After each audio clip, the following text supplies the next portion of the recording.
What's up, guys? Welcome back to another episode. Thank you all for being here. This is going to be your astrological monthly forecast / horoscopes for the month of May 2026. Thank you all for being here. Like I said, this is going to be an interesting month, guys. I mean, I would say May would be the only other month for this year where things can actually move forward and you can get your plans, moving. Not a lot of planets are in retrograde. I mean, we have Pluto stationing retrograde this month, but that's not really a big deal. Everything else is still moving fast and moving forward, which is really exciting, guys.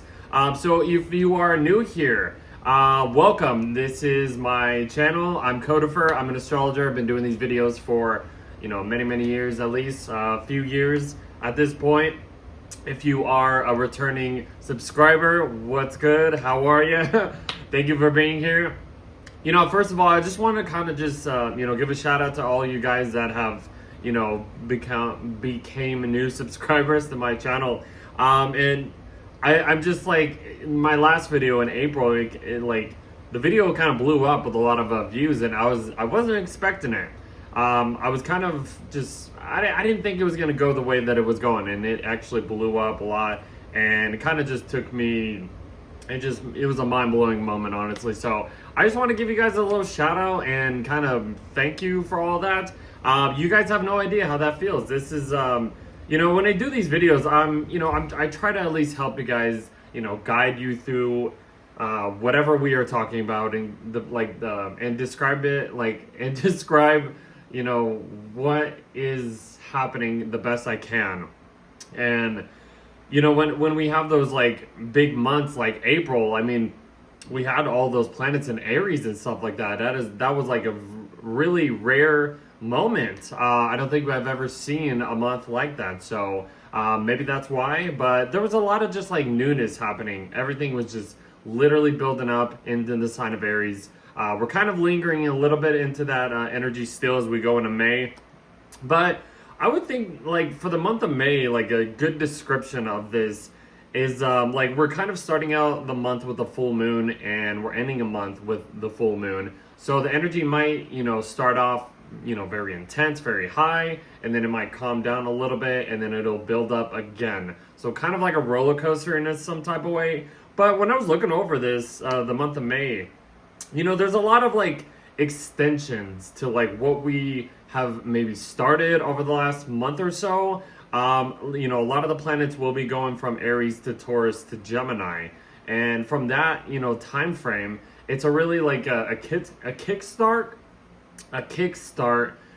from the planets going into Aries, sparking something new, going into Taurus, kind of finding some consistency and just cruising in a way. And then once they get into Gemini, this is a time to be more adaptable and kind of flexible in a way. And that's kind of what I would describe the month of May. There's a lot of extensions. There's a lot of finding your rhythm and finding your routines and finding some consistency, and then kind of adapting as we go through this month. So that's kind of as best as I can describe May.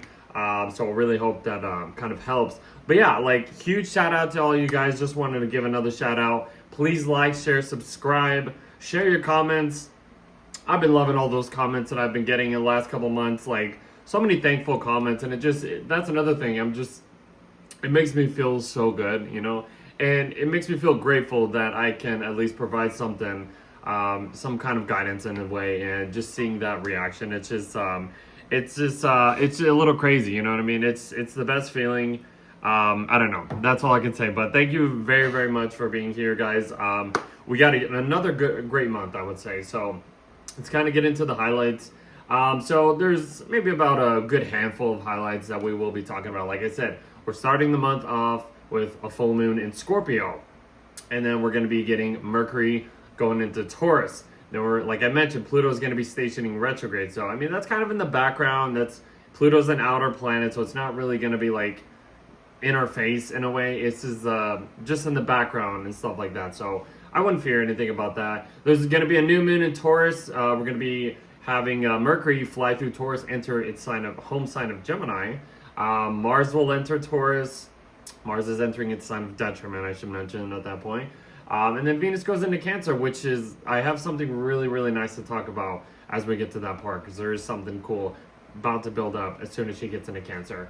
And then the Sun will enter Gemini. I'm wearing the Gemini season merch just to kind of advertise that.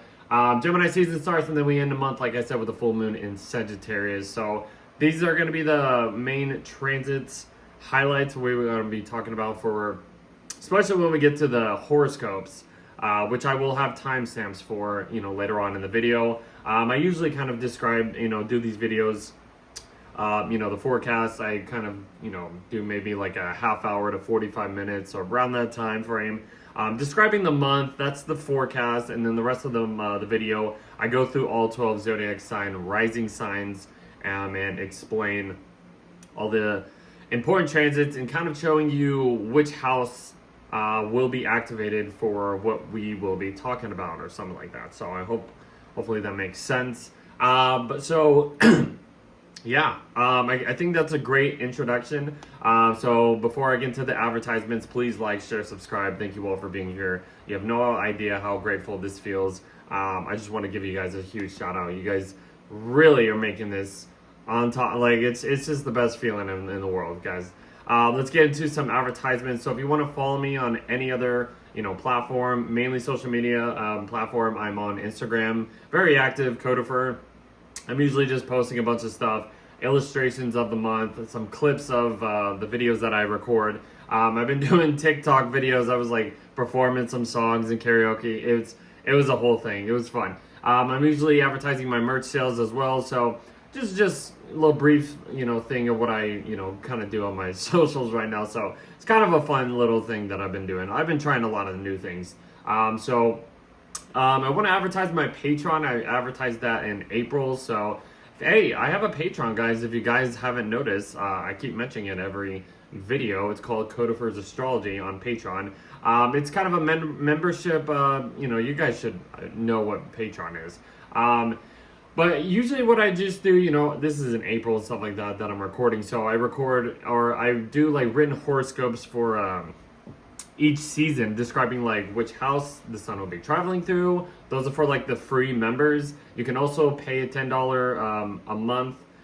It's like $10 a month for the tier or whatever that I offer.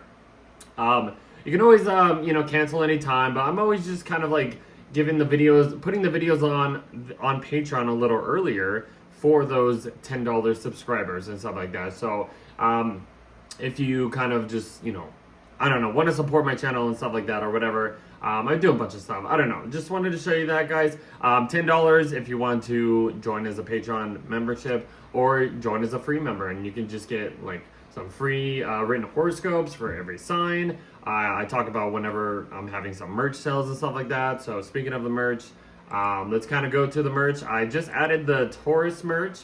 It's looking really nice, actually. I'm really excited about this Taurus merch. So this is what it's looking like. Let me get a little extra, zoom in. It looks really cool, guys. What do you think? I'm loving the Taurus merch, actually. I can't wait to get this. There's a bunch of colors that you can add, sizes, all that kind of stuff. But yeah, this is, it's Codifer's Universe. This is my website. I do some planetary designs, Chinese zodiac designs, all 12 zodiac signs. I'm doubling up on the designs that I've been doing over the past couple years. So yeah, this is just my brand, my spread shop partnership website, clothing brand or whatever. It's the best thing, guys. You guys really, really have to check this out. Bunch of stuff on here, guys. Hats, shirts, tank tops, bags, hoodies, coffee mugs. Great quality products, honestly, guys. I've been at least trying to get as much as I can. I just ordered a bunch of pillowcases. I've been ordering some of the shorts. They're really comfortable. This is a bunch of stuff, guys. It's just so cool. I love to advertise it. The Gemini merch will be out at this time. I'm pretty excited about that. So just to kind of put that out there. But yeah, here's some of the stuff. I just wanted to show you that. Okay. Codifer's Universe. Just follow me on Instagram where, I mainly do my stuff. And also I'm on Spotify. Just wanted to kind of point that out too. Spotify, guys. Spotify podcast. These videos go onto Spotify. You can stream those as well. Codifer's Astrology. Just follow me on there for more. And then you can follow me on TikTok. I'm pretty active on there once in a while. all that kind of stuff. So, I'm already talking a lot.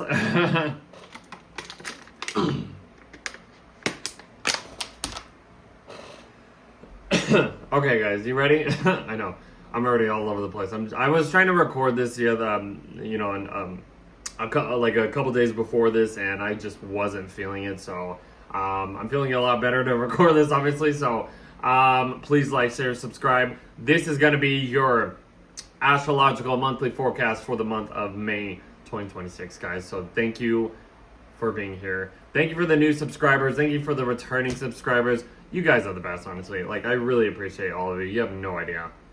Let's jump into the chart. Okay. So, like I said, we're kind of starting the month off, excuse me, with a full moon in Scorpio. It's going to be at like around 11 degrees of Scorpio. Sun is in Taurus, moon is in Scorpio. So, like, I was looking at this chart, and, you know, the moon is Scorpio, though. Let's start with that first. I mean, the moon is in its sign of fall, supposedly, and its detriment in the sign of Scorpio. The moon can feel a little more sensitive in a way. It kind of has this depth feeling when it comes to just anything, because it takes the emotional side and it really digs in deep of, like, how far can we feel, and, you know, all that stuff. And sometimes this energy can feel a little intense. This can feel a little bit more just, I don't know, just very, like, don't mess with me unless I'll, you know, if you cross me the wrong way, I'm going to sting you in a way. Very passionate, intense, you know, kind of energy, very secretive. And, like, I wanted to bring up secrets because, I mean, it's a full moon. So, I mean, whenever we have a full moon, this is the luminaries opposite each other. The sun is in Taurus, moon's in Scorpio. So they're opposing each other. And it's in the sign of Scorpio. So whenever the moon is a full moon, whenever we get a full moon, it's illuminating the dark. It is being reflected of the light from the sun, and it is lighting up something that we don't normally see. That's, you know, and then in the sign of Scorpio, you know, this could reveal a lot of deep, secretive, you know, emotions, deep secret situations that need to, you know, get uprooted up to the surface and stuff like that, that we weren't expecting. And maybe this is something that we do need. Maybe it's not going to feel comfortable, maybe for some people, but there's, you know, maybe there's some type of, like, situation, even in your personal life or even on the world stage. Maybe something, you know, gets brought up to the surface, to the public, that we're like, whoa, like, that's a little interesting, or something like that. Like, so, you know, the sun's in Taurus, you know, it's shining a light on, you know, more warmth, more groundedness, more, you know, methodical, persistent, you know, energy, trying to just smell the flowers and just, you know, make sure everything looks pretty, and just, you want to surround yourself with like luxurious stuff like that. This can also represent some personal finances in some type of way. Excuse me.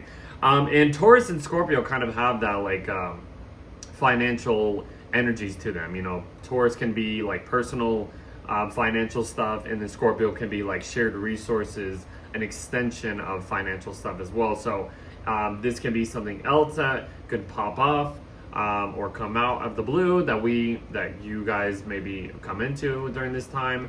Another way of looking at this is, like, let's just say, like, you are planning, you have a garden or something like that, and, you know, you're trying to make sure all your plants are in, you know, good shape, and then you find some little, let's just say parasites or something is off, and like on one type of plant or whatever, and then you're kind of looking through the roots and the soil, and you see some bad things happening. So that's something that could pop off, or be like, ooh, this doesn't look good. So that's kind of like another analogy you can look at is, I don't know, I mean, like we're kind of like Venus is kind of coming up to a sextile with Saturn during this full moon. This could, you know, kind of help, like, you know, talk about, like, agreements, or like commitments in some type of way, trying to, like, make sure everything it's giving us a little like an encouragement, a little opportunity to kind of like make sure to like kind of like adjust to certain things in a way. Like let's just say you and a partner are trying to, you find out some secretive things and stuff like that, and things are coming up to the surface that might feel uncomfortable. The Venus sextile Saturn could actually provide a little bit of like, if things are uncomfortable, let's try to like be a little bit more creative and try to, make this situation a little bit better or something like that. Venus sextile Saturn is just really just, it's a small step, it's a small thing to like kind of adjust your commitments, something like that, adjust some relationship situations. So yeah, I mean, this is kind of what I'm like seeing here. I hope that makes sense. I know I'm just kind of like spitballing, throwing a bunch of information out there, but the full moon in Scorpio, there could be a lot of like intense kind of feelings in some type of way. Maybe talking to like a partner or people that can help you kind of build a strong, like I wouldn't say that this is going to be a big deal. Like this can kind of be like a conversation that you have that can help adjust your foundation when it comes to just anything in life. Even if this requires like financial stuff, a stable home, or just stable relationship in some type of way. You can look at it as many different situations. I hope that makes sense. I know. But yeah, like Venus is in Gemini, she's kind of still with Uranus. They just moved into Gemini at the end of April. So this is fresh new energy. Venus is, in Gemini. She's trying to, be a little bit more curious and adaptable and flexible and kind of value that more stimulation, intellectual kind of social life with other people and just what it wants to value. So, I mean, yeah, like, and like Saturn in Aries, like I said, this could, even if it feels like you need to slow down in some type of way, instead of just rushing into anything, that's Saturn in Aries. Venus and Gemini can provide a little bit of softness to like, okay, here's an extension, here's some type of connection that can make us feel better, even if there's some type of uncomfortable, secretive things coming out during this full moon in Scorpio. I mean, I was even looking at the Mercury on Chiron. That's a conversation that could like, bring out a lot of like wounded traumas in some type of way. So I wouldn't freak out about this. I'm just kind of looking at the chart and just seeing a bunch of stuff. So that's kind of what I would think of during the full moon in Scorpio. Hopefully that makes sense. The next big thing would be Mercury going into Taurus. Let me just see. I hope that made sense. Like a lot of like emotional upheaval, secretive things might come up to the surface during the full moon in Scorpio. But like I said, like connect with people that can maybe help ease up the tension in a way if you need to. That can, even if it's in the smallest little things. That's what I would think of. Okay, so Mercury gets into Taurus, he leaves Aries. It gets, instead of being so quick and like to the like sharp, having a sharp mindset, it gets into Taurus, it slows down. The way we communicate, ends up being a little bit more grounded. We kind of see we kind of like stretch out this energy. That's kind of what I would describe, Taurus energy. Like, Aries energy is very spark, new information, new stuff, gets into Taurus, and then it's just like, okay, how can we stretch out this energy and find some consistent way of like cruising in a way, instead of just like putting all of our energy into one little thing. But yeah, our mindsets, plans, the way we are processing information gets grounded, gets more methodical, gets more, I don't know if I said practical or not, but yeah, practical, methodical ways of thinking and just kind of, taking one step at a time. That's kind of, I would describe a Mercury in Taurus. It's entering a Venus ruled sign, so it kind of has a more softer way of expressing it in a way. So that's another thing I would mention. The next big thing is Mars is coming up to a square with Jupiter, and all these planets going into, that have been going through Aries, they've been making a square to Jupiter, like I've been mentioning. Mars is still dignified. It's in its home sign of Aries. It's very charged up, past the Saturn Neptune, situation that we were dealing with. Now it's been, doing what it likes to do. And it's very energized. It's very just like chargeful. Very like, I'm gonna ram into this. I'm putting all of this energy into just one little thing. But then you come into a square with Jupiter, which could amplify more energy. So watch out how much you take on in a way. And that's kind of what I would describe in Mars square Jupiter. Is you might want to, take on or overpromise on more things that you can actually handle. In a way, this could be kind of positive, into like really just making sure that, I don't know, just if you have a bunch of energy to do something, like this could really, give you the energy to get it done, whatever you are doing. So yeah, but yeah, another thing I would say is like maybe on the negative side, maybe somebody does something that goes against, their way of like beliefs or their way of like protectiveness. Like you're saying like, oh, I did this reckless thing, and then it's like, oh, why did you do that? Why weren't you being more safer in a way? Like that's kind of what I would describe that type of like energy. So if you go a little reckless, take it easy. Make sure you don't overdo it. The next big thing is, as soon as Mercury gets into Taurus, it starts to form this square to Pluto. So this is right here, and this is kind of still, lingering with the Mars square Jupiter. Mercury's in Taurus, it's squaring Pluto over here. So Mercury square Pluto as Pluto is stationing to go retrograde, I should mention. There's a little S here, so let alone, Pluto stationing retrograde, whatever that's in the background. Mercury squaring Pluto could, present psychological tensions through conversations that you have. So be careful, mind your words in a way. But this could also like just be some, power struggles of like situations that are out of your control that kind of rub you the wrong way.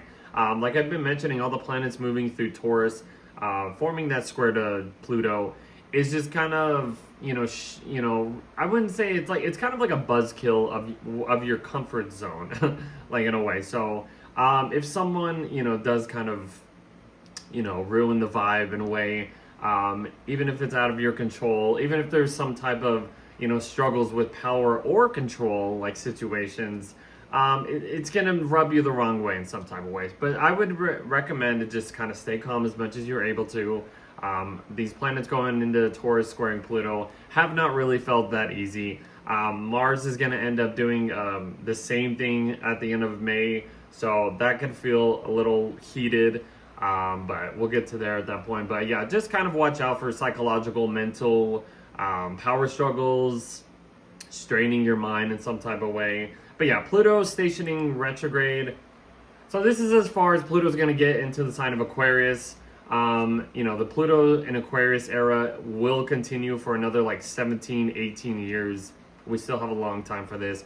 But there has been a revolutionary change happening when it comes to society. And I can't really explain exactly what this is going to be, but we can see in like the media or any type of source that we've been dealing with over since the last few years that there has been a lot of like, it's kind of like dramatic change in a way. And we've seen a lot of, destructuring of, society, certain places around the world kind of just like changing up, even if it's in the most, the ugly, we get the good, bad, and the ugly when it comes to any situation. But Pluto is about, destruction, and it's about change. It's about breaking things down. I mean, like, look at Pluto in Capricorn era.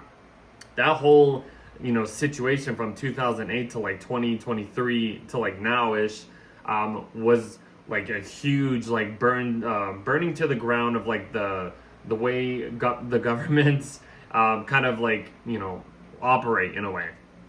So now Pluto in Aquarius, and we're going to continue seeing this. This is kind of burning down the situations that society is usually operating on. The last time Pluto was in Aquarius was during the Revolutionary and American Revolutionary Wars and all that stuff, like right after the Declaration of Independence and stuff like that.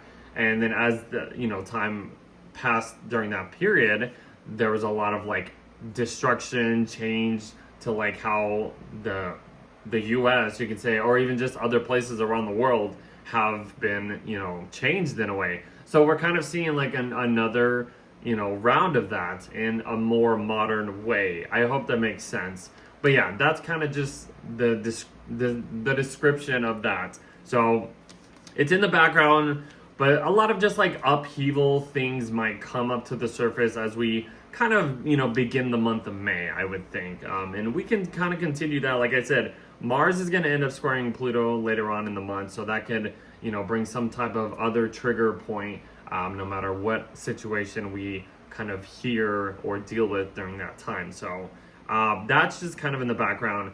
The sun is going to be making a sextile to Jupiter, which is really nice. Mercury's kind of coming up to Jupiter, with the sun. They're both sextiling Jupiter.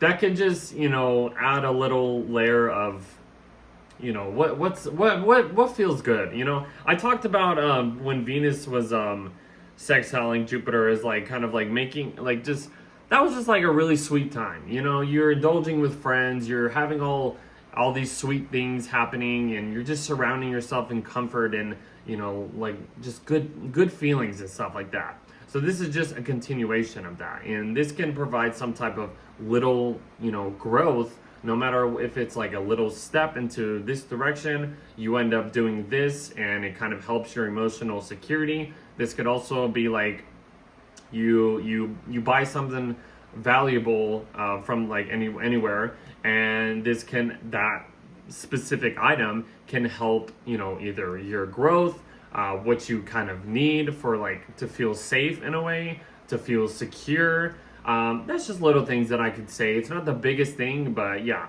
that's just a little opportunity. Here's this little chance to make you feel good. You want to feel good, do this. You know what I mean? That's kind of like the energy at this point.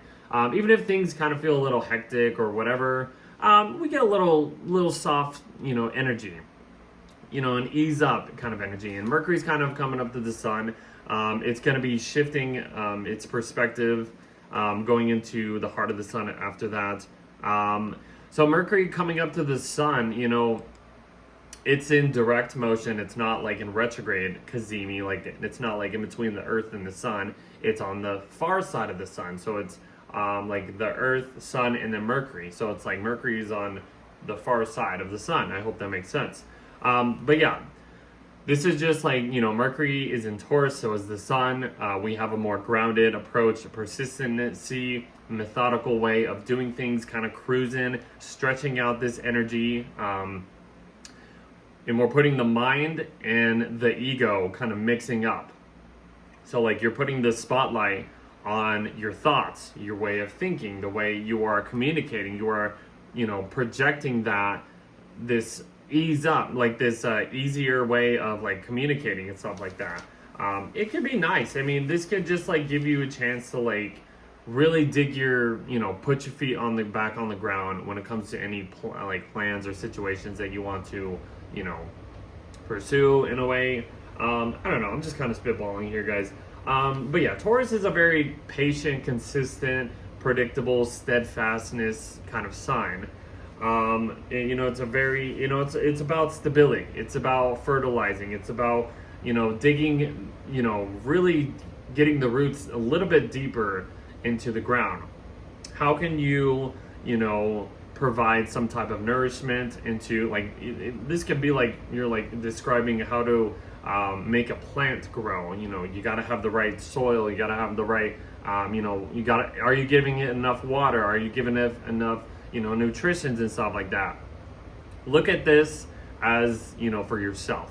What can you do to kind of continue this energy to help you grow in a way, help you kind of get to the next level and stuff like that. I hope that makes sense, guys, because I mean that's kind of like where we're going into the new moon, and that's just adding that layer of just like getting your feet back on the ground and making sure everything is like feeling good, feeling safe.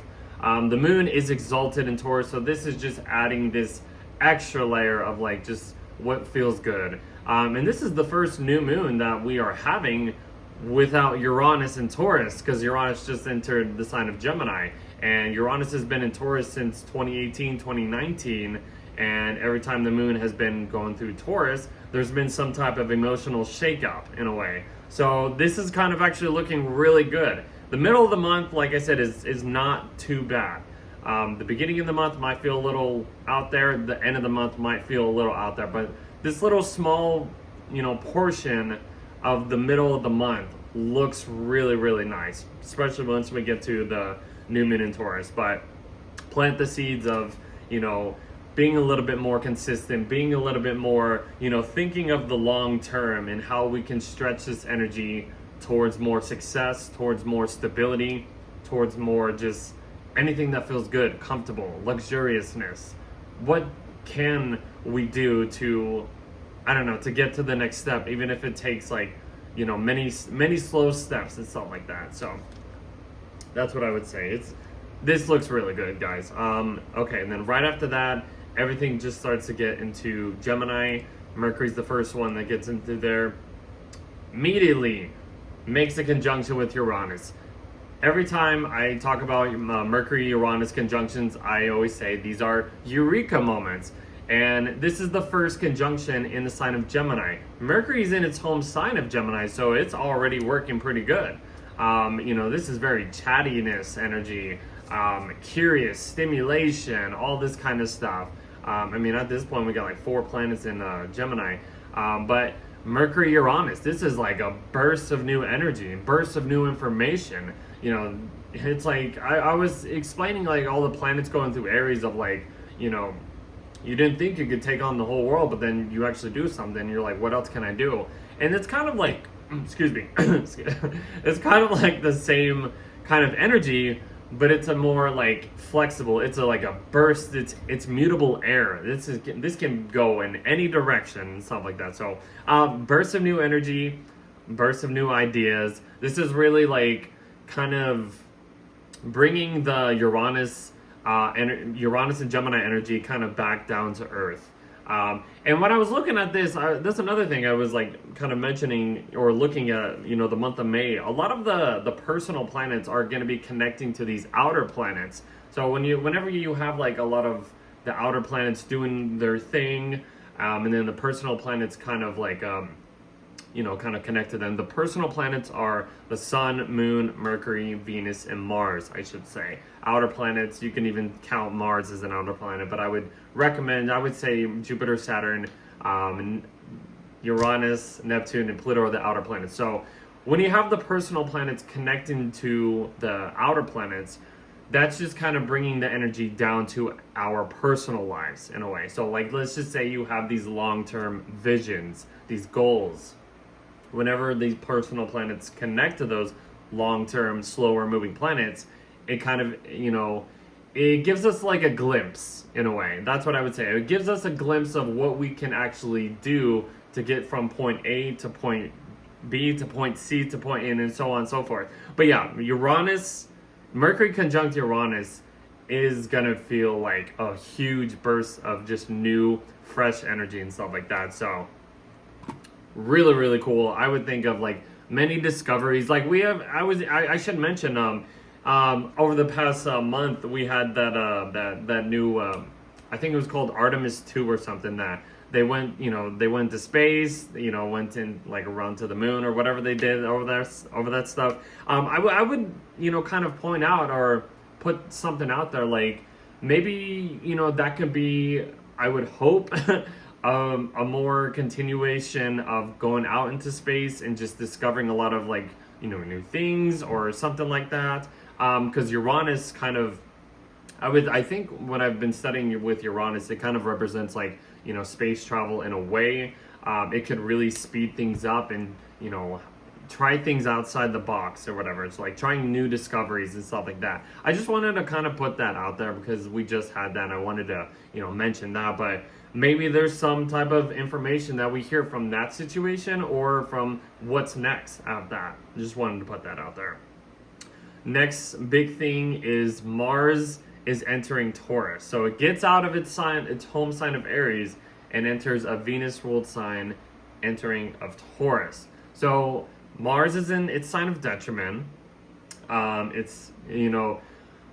I wouldn't say this is the worst situation though. So, Mars is about, action, drive, what gets us up in the morning?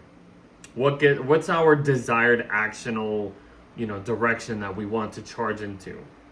But when it gets into Taurus, it is forced to slow down. Like I've been mentioning, from Aries to Taurus, excuse me, from Aries to Taurus, this is a very okay, let's spark a new energy with Aries energy. Gets into Taurus, okay, how can we stretch this energy? How can we find a consistent way of cruising in a way? I did mention that when I was talking about my 2026 yearly video episode. When Mars got into Taurus, I was like, let's just cruise. As soon as Mars got into Taurus, I mentioned that. So we got to just cruise, you know what I mean? So on the negative side, this could kind of have a more passive way of dealing with aggression in some type of way. Maybe another negative side, I would think, some Tauruses will be kind of, irritated or frustrated in some type of way because Mars kind of provides that irritation, that confrontational energy. So just to put that out there. So just, if you're around any Tauruses, just kind of take it easy, give them some space if they need some space because they're going to have a malefic in their sign. So that's Mars. But yeah, that's just something, another thing that I thought of. But for Mars in Taurus, we just have to find some consistent path, some consistent routine to really just extend this energy instead of just putting all of our energy into one thing. We have to, provide, or what is it? It's almost like a Saturn thing, constraining or something like that, or just containing. Is it the right word? I don't know. Just not okay. Okay, we gotta move on. But yeah, just find some consistent rhythm when it comes to just anything you want to put your action towards. But yeah, and then after that, Venus enters Cancer. So it's literally at the same thing. And then look, they kind of form a sextile. They've been kind of forming a sextile throughout May, but then this is where it actually completes. And then look, the moon's even right there too. And look, the moon, Jupiter, and Venus in Cancer. Oh my God. Like I said, there's something I gotta talk about in a second about that. But Venus sextile Mars, Venus is, connecting to its guest in its house. Mars is being contacted, being connected by its ruler. I can't even talk sometimes. So this could help a little bit of softening this aggressiveness or this passive aggressiveness. It can kind of help support some emotional space when you need it. You're having the masculine and the feminine energies connect in a really very soft and emotional, secure kind of connection. This could really, like I said, help out the Mars and Taurus. Even if things you want to just put all this energy into it, you're forced to kind of slow down. Venus can provide that emotional space. If you if you are with a partner or anybody, it's just connecting to relationships and just whatever you were desiring. It can provide that emotional security, the emotional space. Okay, I need to move on. Venus in Cancer just wants to love. It just wants to feel good. It wants to just pour its heart out, wear its heart on its sleeve, and just it wants to just be just emotionally safe with people.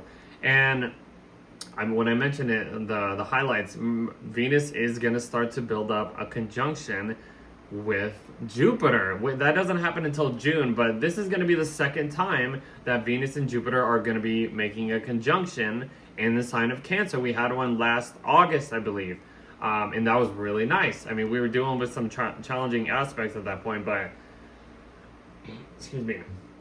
But it was in the background. It was that sweetness. The two benefics are in the two beneficial planets, the good planets in a way, are in the sign of Cancer. So this is just pointing out some good things happening in the sign of our Cancer area of our chart.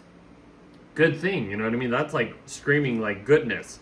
The next big thing is Mercury's gonna start to connect to these outer planets, like I mentioned. It makes a sextile to Neptune, and then it starts to trine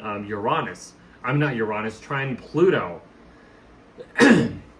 Having the Mercury, the mind, this is chattiness. This is new information, discovering new things, being social, All of this Neptune and Aries, this new creations, this new like idealistic perceptions, this is just like adding fuel to the fire. You add air signs to fire signs, it makes a big explosion. And it's like a burst of energy. It's a burst of like just masculinity, just boost of just like hugeness. Like that's how I would describe that. And this could connect you to like, talking about some type of dream, some type of fantasy, some type of new creation, new long-term creation. Like I said, Mercury and the personal planets are going to be connecting to these outer planets, guys. So this is just really like connecting the dots of when it comes to like, what you are trying to vision. That's a good way of explaining this. What are you visioning, and how can you kind of figure new information out to, bring that down to like your personal life and stuff like that. So that's what I would think about that. And then Mercury coming into a trine with Pluto, feeling empowered when it comes to connecting with certain people, society, friendships. Like I said, it's just expanding this, socialness, this air energy. It can be huge, guys. Then the next big thing is the sun is entering Gemini. Gemini season begins May 20th, around there. So Gemini season's here.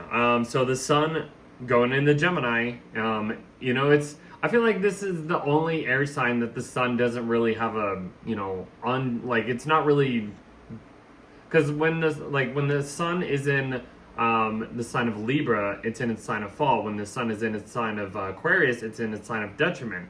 So it kind of has a more like weakened, not really weakened, but just a little challenging kind of energy when it comes to like that, because the sun does pretty good in the fire signs. But like I mentioned, when it's in Libra, it's in its sign of fall.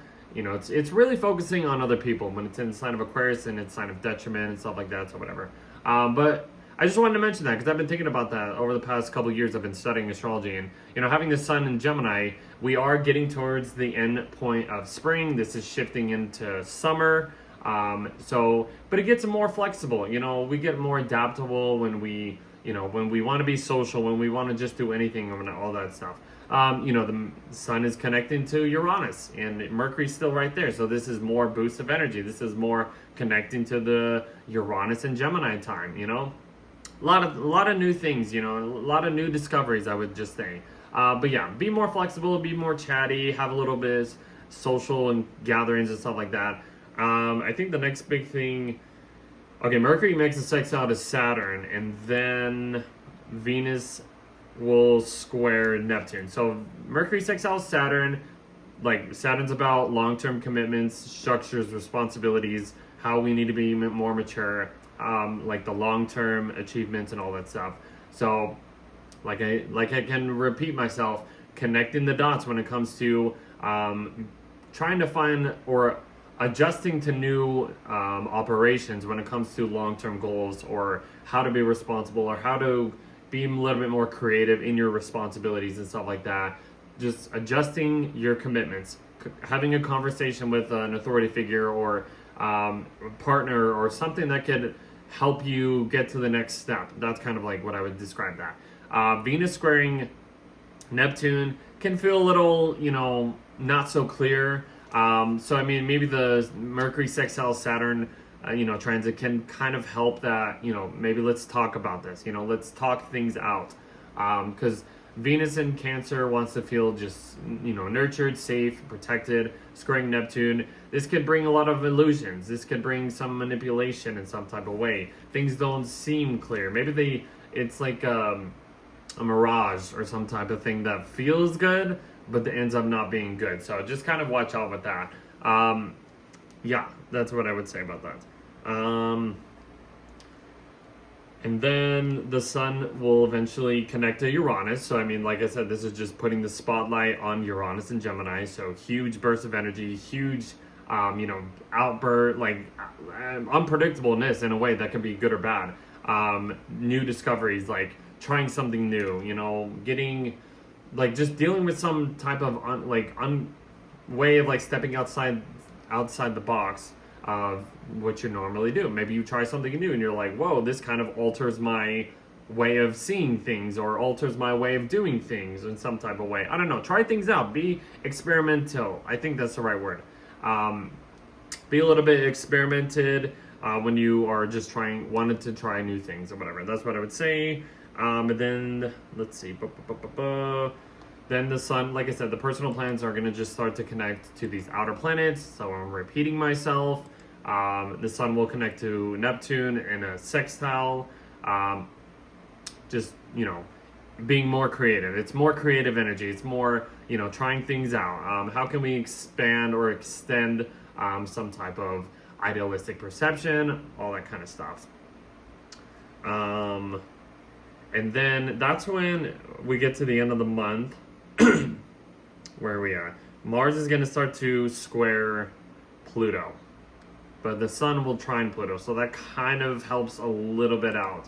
So we'll get it's about here. So it's around the 25th of May, like this is at the end of the month. I think this is actually Memorial Day, if I'm not mistaken. So Memorial Day could feel a little crazy. I'm just kidding. So like I said, all these planets going into Taurus, squaring Pluto and Aquarius, like psychological tensions, struggles, power struggles when it comes to control or, power situations in general. People in power might have some overpowering energy over what you are trying to do. It's the Taurus energy, kind of ruining your comfort zone, getting in the way, and you're just like, ugh, it just rubs you the wrong way. So for the most part, try to take it easy. This is Mars in detriment, so Mars in Taurus. Not only Mars in Taurus can, find some consistent way of using its energy. If this is like basically making a bull mad. It's seeing red, basically. That's what I would describe the Mars square Pluto. You're seeing red, and you just black out, and you just go for it. So watch out, please, guys. Please be careful during that point, because we don't want anybody hurting each other. But yeah, and then the sun will get trying to Pluto, just kind of, it's just, like I said, it's just connecting to the outer planets. I would just say it's just like connect to other people. Maybe connecting to other people, having certain conversations can help ease the tension. That's what I would kind of maybe say. So yeah. And the sun trining Pluto can just feel like a little empowering in a way. Like I said, you have a conversation with a friend, and it kind of eases up the pain, eases up the tensions. You're like, okay, that kind of helps me feel a little better in a way. I don't know, maybe. Hopefully that kind of, helps out. And then Venus ends up coming into a square with Saturn next. Let's see, when does it happen? It happens right about, literally, yeah, 11:59. So they're both basically at 12 degrees at this point. We're at the end of the month. So Venus squares Saturn, this could just be about, trying to, find some better commitment situations. There's going to be some tensions between relationships and how you are committing to other people, or how you are committing. Like, this is just challenging your relationship connections or your long-term goals with relationships. Even if, the Saturn and Aries energy wants to contain this, heated or this fast-paced, like, let's just get it done now. It's like, no, we need to make sure that we actually, it's kind of like stretching out this energy, like I've been kind of saying throughout the month. But having Saturn and Aries is kind of basically, this era is like taming this creative, this spark, and kind of like stretching that out, using that energy for this period, this like 2-year period in a way. But yeah, when Venus comes up to a square with Saturn, there might be some type of, commitment issues, commitment challenges. You kind of look at both sides, and is like Venus is in Cancer. It's trying to feel safe. It wants to feel safe in a way. So I would just say, just kind of be careful, or kind of just look at your situations when it comes to relationships, what you are valuing, what you are committing to. Is it going to be worth, the test of time, basically? Like, maybe you are in a relationship and then things don't feel that good, and you're kind of worried, like, oh, is this not going to last? Is somebody going to like ruin, or something like that, little things. This could be a time of like sitting down with somebody and actually being like, how can we fix this in a way? Kind of the situation like that. Like, that's what I would describe that. let's see. And then after that, we just get to the full moon in Sagittarius.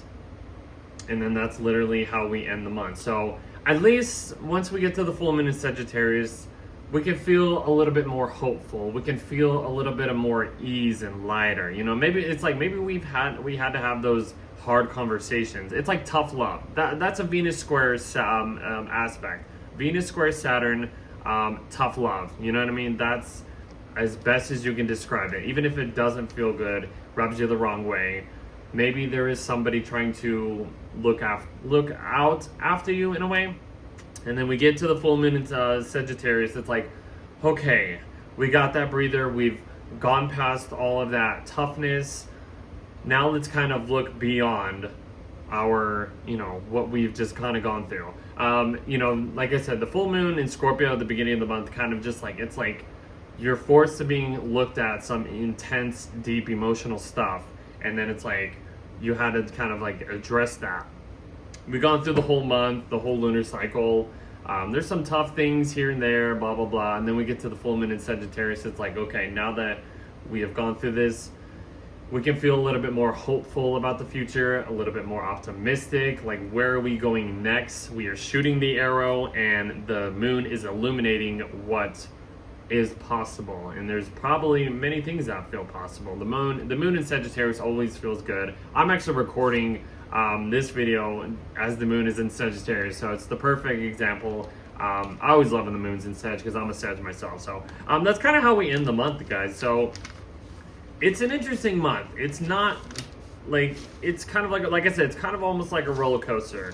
Things kind of feel good. There's some, challenges in the road. Maybe we need to address some of these challenges, but it's an extension, I would say. It's an extension. Things are kind of moving forward in a way, but there's some, I don't know. It's an interesting month, guys. It's not that bad. Okay, so let's shift into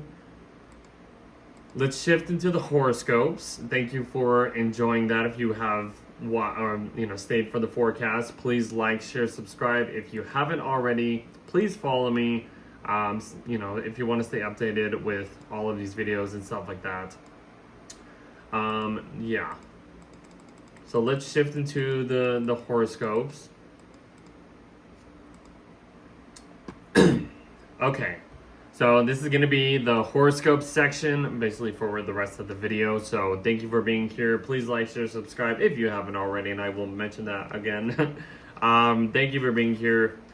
If you don't know your rising sign, look it up on any astrological website to know the timing, your birth date, the year, the place, the city. You should already know most of that. But if you understand and know the timing, you'll kind of get a good explanation or get a brief, thought of what I will be explaining as I go through all 12 zodiac signs. So, if you are an Aries Rising, so the full moon, there's a full moon happening in your 8th house of Scorpio.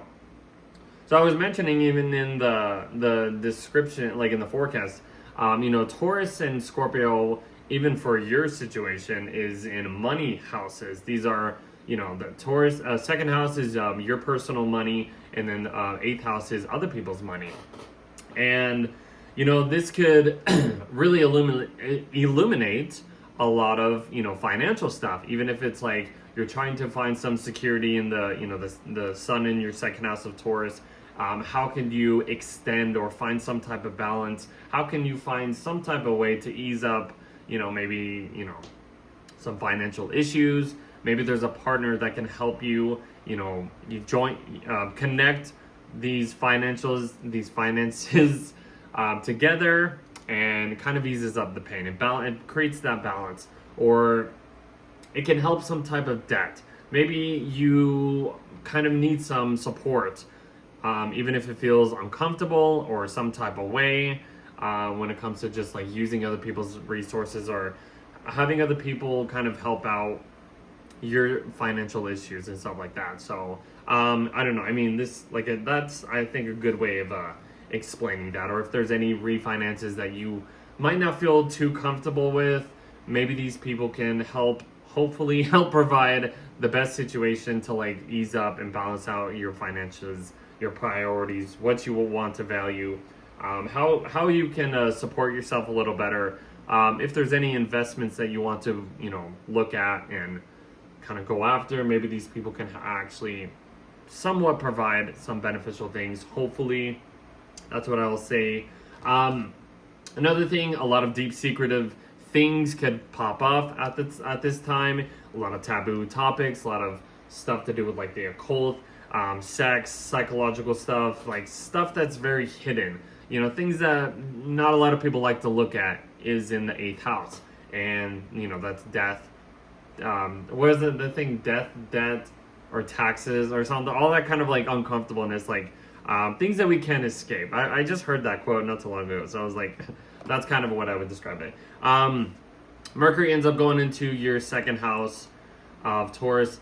Just like I said, this is just kind of just finding some consistency when your mindset, you're putting your mind towards, you're focusing on your priorities, you're focusing on what is actually going to be secure for me, what can I do to plan this out, all that kind of stuff. Like your wealth, your personal wealth is really being focused at this point, and how can you find some consistent energy stretching this out instead of just like putting it all into one situation. You have to cruise in a way. I feel like I'm going to be talking about that through all these horoscopes. You gotta find some way to cruise in order to literally earn that security and wealth. After that, I think it's Pluto stationing retrograde. So I mean, it's in the background, but Pluto stationing retrograde in your 11th house. A lot of empowerment, a lot of maybe some destruction, power struggles when it comes to changing up your ways of working in groups of people. This is going to be a very long transit, so you've been slowly kind of getting a little taste of this over the last few years, I should say. But yeah, Pluto stationing retrograde in your 11th house, just something in the background, some empowerment, changes when it comes to friendships, long-term visions, long-term goals, connecting with people, working with groups of people, all that kind of stuff. The next big thing is, I believe, the new moon in Taurus. So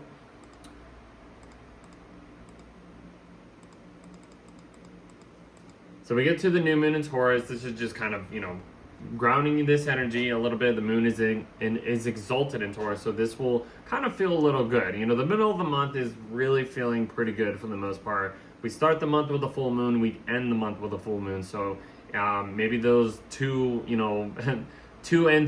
two sides of the month at beginning and end might feel a little intense in a way, but once we get to this new moon in Taurus, it's really looking good. It's not in any bad aspect at all, so I would just say, this could help, put your intentions and mindset towards something that, can actually extend this long-term wealth in a way for you. Whatever you are putting your energy towards, that's what I would say. It looks really good.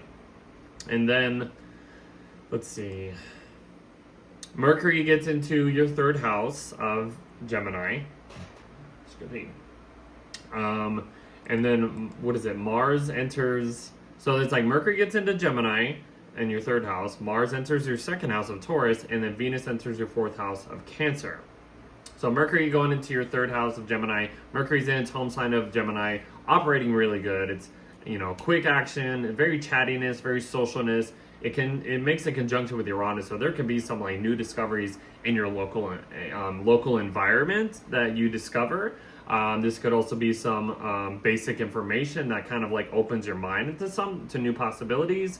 If there's anything to do with like your transportation or like a vehicle that maybe you've wanting to kind of, I don't know, like kind of fix in a way, this can be the time to like kind of like know what you can do. I would hope so. I mean, I would think it could really like help you step outside the box or something like that when it comes to that. But just like learning information, stuff to do with like social media could really like alter your mindset in a way. Things to do with like siblings, relatives, finding more interests, like close friends' interests. Spending time around in your neighborhood, discovering new things, new possibilities, new areas of your, environment, your neighborhoods. There's new possibilities here. There's new discoveries, I would say. Mars going into your second house is going to continue the consistency of what you need to put your energy towards.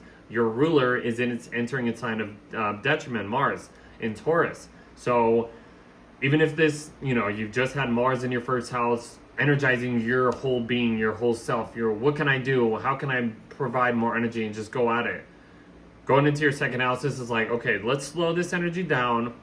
Let's kind of, cruise in a way. You have to cruise. You don't want to overdo it because you're going to find some type of burnout. Maybe this gives you a lot of energy to, either spend a little bit more, Mars in the second house, that's just as plain as you can get it. Putting a little bit more energy towards what can be, secure for you, stable, even if things kind of feel uncomfortable in the way you do things. There will be like a more hardworking work ethic, I would think, having Mars in the second house, and let alone Mars in Taurus. That could really, extend this this energy for you guys. So that looks pretty good if you use it wisely. Venus going into your fourth house is just really focusing on, home situations, maybe renovating your home, making your home feel safe in some type of way, spending time with family or people that make you feel safe at home. Your maternal instincts will probably be a little bit, raised up, I guess, the bar, I would think. You have Venus and Jupiter, the two benefics, in your fourth house. So there could be a lot of beneficial things happening in your fourth house during this month. That's really nice. The next big thing is the sun going into Gemini. So that's just, literally extending what I just said about Mercury going into Gemini. Putting the spotlight in your local neighborhood, putting the focus on this area of chart for you. Discovering new things. Learning new information, spending time with siblings, spending time on social media, spending time doing some writing projects, spending time just traveling around in your neighborhood and discovering new things. A lot of multiple things can be happening. A variety of things, I should say, could be happening in your local environment. So that could be cool. And then I believe after that, it's just the full moon in Sagittarius. Okay, hold on. Let me adjust this chart. Yeah, and that's kind of how we end the month too. So we end the month with another full moon, and it's going to be in Sagittarius in your ninth house. So literally, this could extend this mindset, extend this multiple possibilities. Like it's like everything. Like I said, there's a variety of things happening in your local environment, your local area. But then like the full moon in Sagittarius kind of opens this gate, opens this new possibilities of like, what is out there?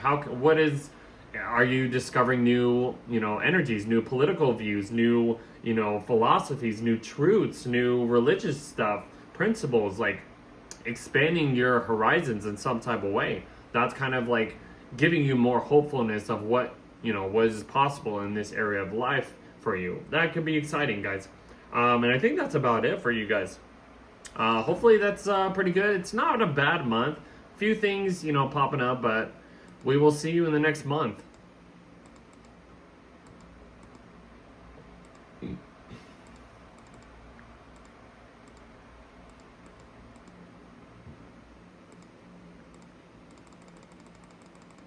me try and just get this. Okay. If you are a Taurus rising, so you have the full moon starting the month in your opposite sign of Scorpio. So literally, this is the best explanation to, explain this energy. The sun is in your first house. This is representing you. This is putting the spotlight on your personal self this month, giving you a fresh new start energy and stuff like that. You have the full moon in your opposite sign of Scorpio in your relationship house. This is other people being reflected. It's the moon, a full moon. It's a reflection of this lunation. So maybe this, even if you're dealing with some type of uncomfortable, emotional energies with you and a partner, this would be the time to really like sit down and be like, how can we fix this? Like, how can we find some middle ground and stuff like that? Even if, you have some emotional intensity, like some deep emotional secrets come out of the surface when it comes to like a partner or somebody else. And there's like some tensions between this. You're going to have to find some middle ground in a way. So, just kind of, be mindful about that. Like, this is other people that the moon is reflecting, for you. So, yeah, I mean, it can go in any situation, but yeah, a lot of maybe, I would just say like a lot of like emotional secrets might come off from other people that kind of reflect onto you, and you're just like, like it kind of changes your perspective on maybe some things or whatever. Even if it's like some type of commitments, how people are supporting you, how you can support other people, just how you are connecting with you and you know, your general like connection to other people. That's what I would say. Just like, yeah, like partnerships and anything that, even if it's like some marriage situation, like you need to like sit down and like kind of find some emotional stability or like stableness. How can we fix this? You know, you and other people. That's kind of what I would describe that. The next thing is Mercury enters your first house of Taurus. So a lot of the planets will start to eventually enter your first house of Taurus for you Taurus risings. You know, this is kind of giving you a fresh new mindset, fresh new groundedness, fresh new perspective, fresh new approach to life, something like that. You know what I mean? This is just adding more like, you know, personal thoughts and how you, maybe you become a little bit more expressive and like you, like from other people, like you get this impression from other people that kind of feels pretty good. Like when you are running into somebody or something like that. So Mercury in your first house is just really putting your mindset towards new possibilities, this new cycle. How do you want to plan this new year for yourself in a way? Kind of like that. Pluto is stationing retrograde in your 10th house. So this is in the background. There's a lot of destructuring, restructuring, huge changes when it comes to your career situation, your public life in general. What else can I say? A lot of responsibilities. The way you are structuring your life is being changed in the most slow but dramatic long-term way, I would think. Pluto's going to be here for a very long time, for the next like 17, 18 years, but you're probably already feeling some type of deep psychological change when it comes to how you are putting yourself out there or what you are being known for, I would think. Your reputation is being shifted. The next big thing is the new moon in Taurus. Let me try to get this. Hold on. Okay, we'll just get it like here. Hold on, I need to adjust this chart. Okay, so the new moon in Taurus is happening in your first house. Just providing that groundedness, that resettingness, you know, when it comes to just who you are. The moon is exalted in Taurus, so this is really just putting in more emphasis on what can feel good for you. The first house is your personality. This is your body. Maybe you start to, you know, you go out and, you know, to a spa or get a massage that kind of refreshes your energy in some type of way. That's the best way to describe that. But yeah, set those intentions and just like, you know, what feels good, you know what I mean? Like surround yourself with in nature, things that feel comfortable. That's what I would say. Like I said, like go get a spa like treatment or go out there and like, I don't know. That's kind of funny. Mercury goes into Gemini. Mars goes into your first house, and then Venus enters your third of Cancer. So Mercury in Gemini, it's entering your second house, and followed by Uranus freshly into your second house. So let alone Uranus, you know, shifting your second house priorities, financial stuff, your possessions, security, investments, your wealth, your work ethic, all that kind of stuff. Mercury is kind of bringing that all back down to earth. Down to your personal life, your personal thoughts. How can you connect the dots of when you want to invest in something or, you know, do some kind of, I don't know, new discovery when it comes to your financial stuff or investing in this situation? That's kind of what I would describe that as. Mars going into your first house, I mean, let alone Mars being in the sign of detriment. I was even mentioning in the forecast of like, you know, kind of be careful if there's any Tauruses out there, let alone, you know, Taurus risings that have a malefic Mars in their sign. Take it easy, you know, be careful. Don't, you know, cross them the wrong way. Like I was describing this as like, you know, pissing off a bull, you know, seeing red and just going for it. So that's just a side note. Other than that, this could give you some type of energy, you know, this fresh new boost of energy. there's a consistency. I mean, you're already Taurus. You know, you're a Taurus rising, so you kind of already have this, you know, consistency, this groundedness to your energy, to your sign. But just having Mars in here, and it's in your first house, could really like help you, you know, be a little bit energized in a way. It could give you that length of energy to maybe pursue something, or, you know, something like that. It refreshes the energy. Maybe you come off as a little aggressive, a little passive aggressive. That's another thing that I could say. It's Mars in the first house, so try to be careful, I would think. But this could give you, I would think, a lot of, you know, good energies to like get yourself just to do anything. Venus enters your third house. This is just providing more, you know, nurturing connections. You wanting to feel good, you know, when it comes to anything, anyone, or anything in your social environment. This could be in your local like neighborhood. You connect with people that make you feel safe. You have Venus and Jupiter in your third house. These are the two benefic planets pointing to something really nice and good here. A little juiciness in your third house. So I would take advantage of this time, guys. The moon's here at that point as well. But yeah, that looks really good. Spend time with siblings, relatives, anyone that can make you feel good. The next thing is the sun is going into your second house. So like I said, it's just continuing on what I just said. It's connecting with Uranus, putting the focus on how can we, you know, discover new possibilities when it comes to earning wealth, earning new security, all that kind of stuff. Experiment, try new things, you know what I mean? Even if you kind of have this desire to step outside the box in some type of way. Something's kind of poking at you and you're like, you know, I've never tried this before. Let me try this. And maybe this kind of alters my financial situation or alters my way of like receiving or what I actually value, something like that. So I don't know. Try something out. You might discover some crazy things. And then after that, I think it's just the full moon in Sag. I believe that's it. Yeah, after that, it's just like little things here and there. But yeah, so the full moon in Sag, you know, this is just like, you know, this is literally what I was just talking about for Aries Rising. So the second and eighth house are money houses. So like maybe you discover some new possibilities when it comes to like financial stuff. And then the full moon in Sagittarius in your eighth house kind of just expands this connection, expands your financial stuff with you and a partner. You and a partner kind of connect, you know, your finances together, and it kind of creates new possibilities. It opens this new world of possibilities in some type of way. Sagittarius is about expansion, discovering new possibilities. You know, like I said, this is a really good explanation to talk about.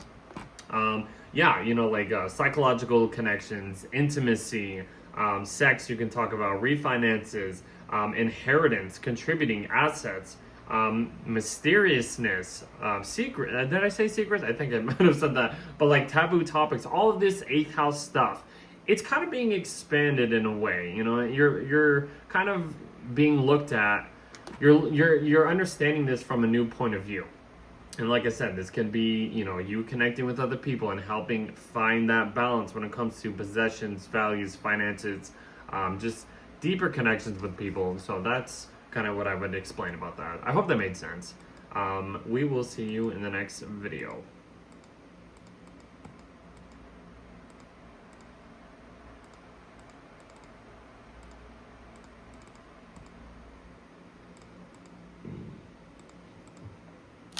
All right, before I start, Gemini Risings.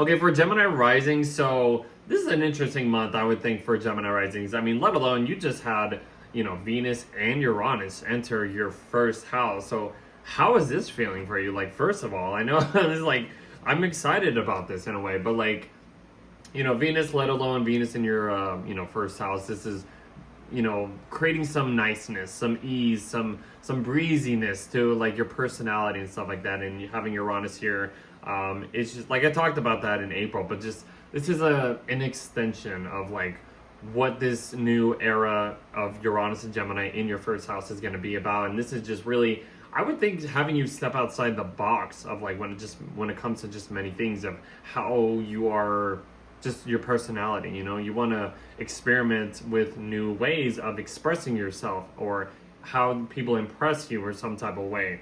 Your personality in a personal life is being like kind of shaken to the core in many ways, I would just add or start with. I'm excited about that, honestly. So we'll continue talking about that as we kind of go through that. But you got a full moon in Scorpio in your 6th house. So this is in the sun's in your 12th house.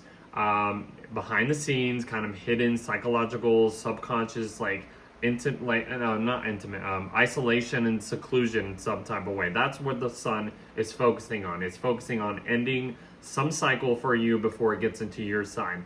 But the 12th house is also your mental health in a way. But then the full moon in Scorpio is kind of like really bringing that down to earth, because the 6th house is your daily routines, your daily, commitments of what you have to do to make ends meet, all that kind of stuff, your work situations, your physical health in a way too. So I could explain this as like trying to find some mental healing and your physical healing in a way. Like you're trying to find some type of good way of healing, but there's some exposure to this. Like maybe you discover some type of injury that you didn't want to like see, and you're like, oh great, like that's just something. That's just a 6th house, like just something I can explain. But I mean, it can be anything. I mean, it's not like gonna be something horrible. The moon in Scorpio, deep, intense emotions, like being illuminated in your 6th house. Like I said, a lot of health stuff, injuries, or something to do with like work. It's being exposed at this point. So I would just say take it easy if there's anything that is kind of feeling a little bit hectic. Try to just find some healing routines in a way. Find some ways of just like, if you need to like kind of isolate yourself to help your physical operation of doing something, or like operating in your work situation, like it might feel uncomfortable, but you might have to find some balance. I don't know. I hope that makes sense. Like I feel like the best way to explain that. Mercury will your ruler, I should say, will move into your 12th house to kind of like add that layer of like isolation, or the subconscious, the behind the scenes. Like, let me just kind of focus on more spiritual things to kind of get me by in a way, or just kind of you're putting your mindset towards isolated places, maybe things that just kind of feel refreshing in a way. Maybe that's what you need. I don't know. Like that's kind of what I would describe that. Like Mercury in the 12th house could really feel like you're purging a lot of things in your like behind the scenes in a way. Like this is your ruler, and it's entering your 12th house. So that's what I would think. Like I would just say like focus on your mental health and what can help you kind of refresh and purge this energy, instead of just feeling so like stagnant or just, I don't know, just too heavy. Like it's not the worst thing. Pluto is stationing retrograde in your 9th house. This is in the background. It's in your 9th house. So there's been a lot of like, I would say, restructuring, destructuring, a lot of power struggles, or just transformational stuff when it comes to like philosophies, political views, long-term travels, and how you are traveling in some type of way. There's a lot of changes, and that is happening. And this is as far as Pluto's getting in the sign of Aquarius in your 9th house. So there's many, many years of this to happen. So just, I don't know, little side note, not the biggest deal. After that, we get to the next big thing is the new moon in Taurus. So this is just kind of just refreshing the energies at its lowest. It is like, okay, let's just kind of feel a little bit calm. Like this, maybe you end up taking an isolated trip to some place or whatever that kind of feels like you're out in nature. Like you go up into the mountains, or you go to the ocean, or you go to somewhere that just feels safe, that feels just like calm and just relaxing. That's what I would just like describe, because a lot of the 12th house for you is in Taurus. So I mean, maybe, I don't know, maybe there is like a lot of nature that kind of, I would think of like that kind of feels refreshing for maybe Gemini risings. I don't know, is that right? Maybe not, maybe it is. That's how I would see that, how I see that and stuff like that. So refresh the energies, ground yourself, kind of, it'll feel good, because after this, all the planets start to get into your sign, your first house. Your ruler enters your first house of Gemini, so this is really good for you guys. Your ruler's in your first house, making you very chatty, connecting with Uranus and Gemini, like I was starting off, bringing all that Uranian energy down to your personal impressions, trying new discoveries, experimenting with your mind. You know, it's a boost of variety, like a boost of energy for many possibilities of how you can, you know, present yourself, how you want to like put your approach to life towards. It's a lot of things, guys. Yeah, I would just say, like, because a lot of the personal planets will be, you know, connecting, let alone to Uranus, but all these other, you know, outer planets too. So yeah, that's it's a huge boost of energy, guys. Yeah, Mars entering your 12th house to kind of extend that, you know, that behind the scenes, where you can put your energy towards.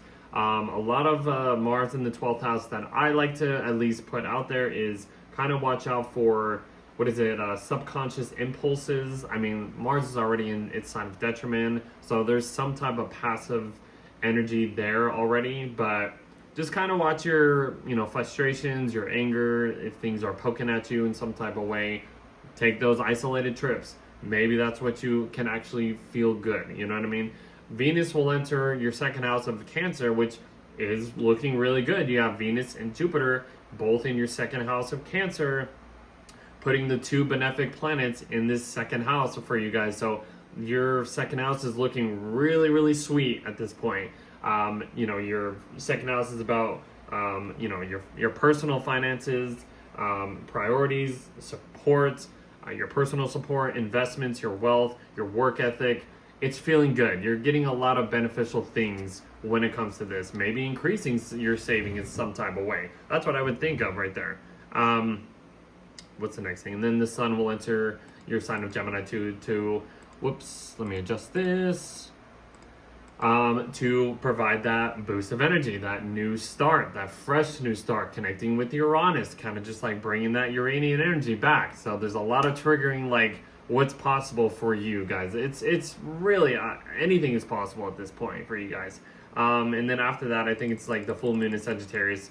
So that's in your 7th house of other people. Other people can maybe reflect a lot of support to you. You can have a lot of stimulating conversations or stimulating like connections with people.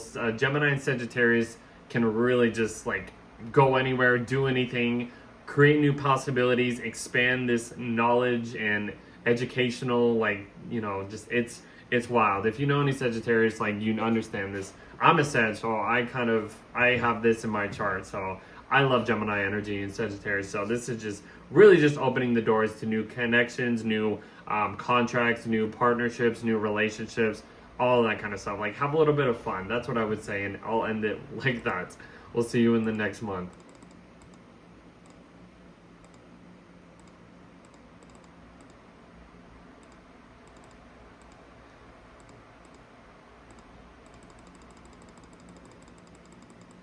Okay, for Cancer risings, welcome. So we have the full moon happening in your 5th house of Scorpio. The sun's in Taurus in your 11th house, putting the focus on, you know, groups of people, friendships, your community, all that kind of stuff. And then the full moon in Scorpio can reveal, illuminate some deep, you know, emotional passions. Maybe some uncomfortable situations, maybe some secretive things that you weren't really, you know, you were kind of keeping hidden, but then you end up, you know, something ends up getting exposed, and it kind of affects your, you know, your 11th house of like friendships and community and like your audience in some type of way. And maybe it feels good. Maybe you kind of, this is like a creative talent that you kind of kept to yourself, and then at this point it becomes public, and you're like, wow, this actually people actually like this or something like that. I don't know. This could be anything, dating, inspirational stuff, what your desires are, some entertainment, your creative talents. Like I said, this can be even just something to do with like children, can have some impact on this, either, no matter if it's good or bad or something. Like maybe there's some uncomfortable, emotions that come up when it comes to like children or something.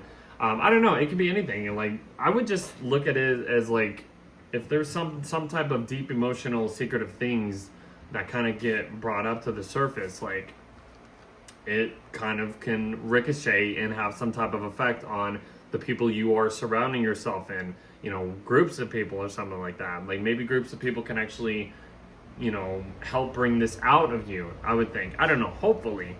The next big thing is Mercury's going into your 11th house to kind of continue this, focusing on groups of people, friendships, how we can expand any lifelong goals, any lifelong plans that we have with other people. It could be any of this stuff, guys. So yeah, that's another like important thing.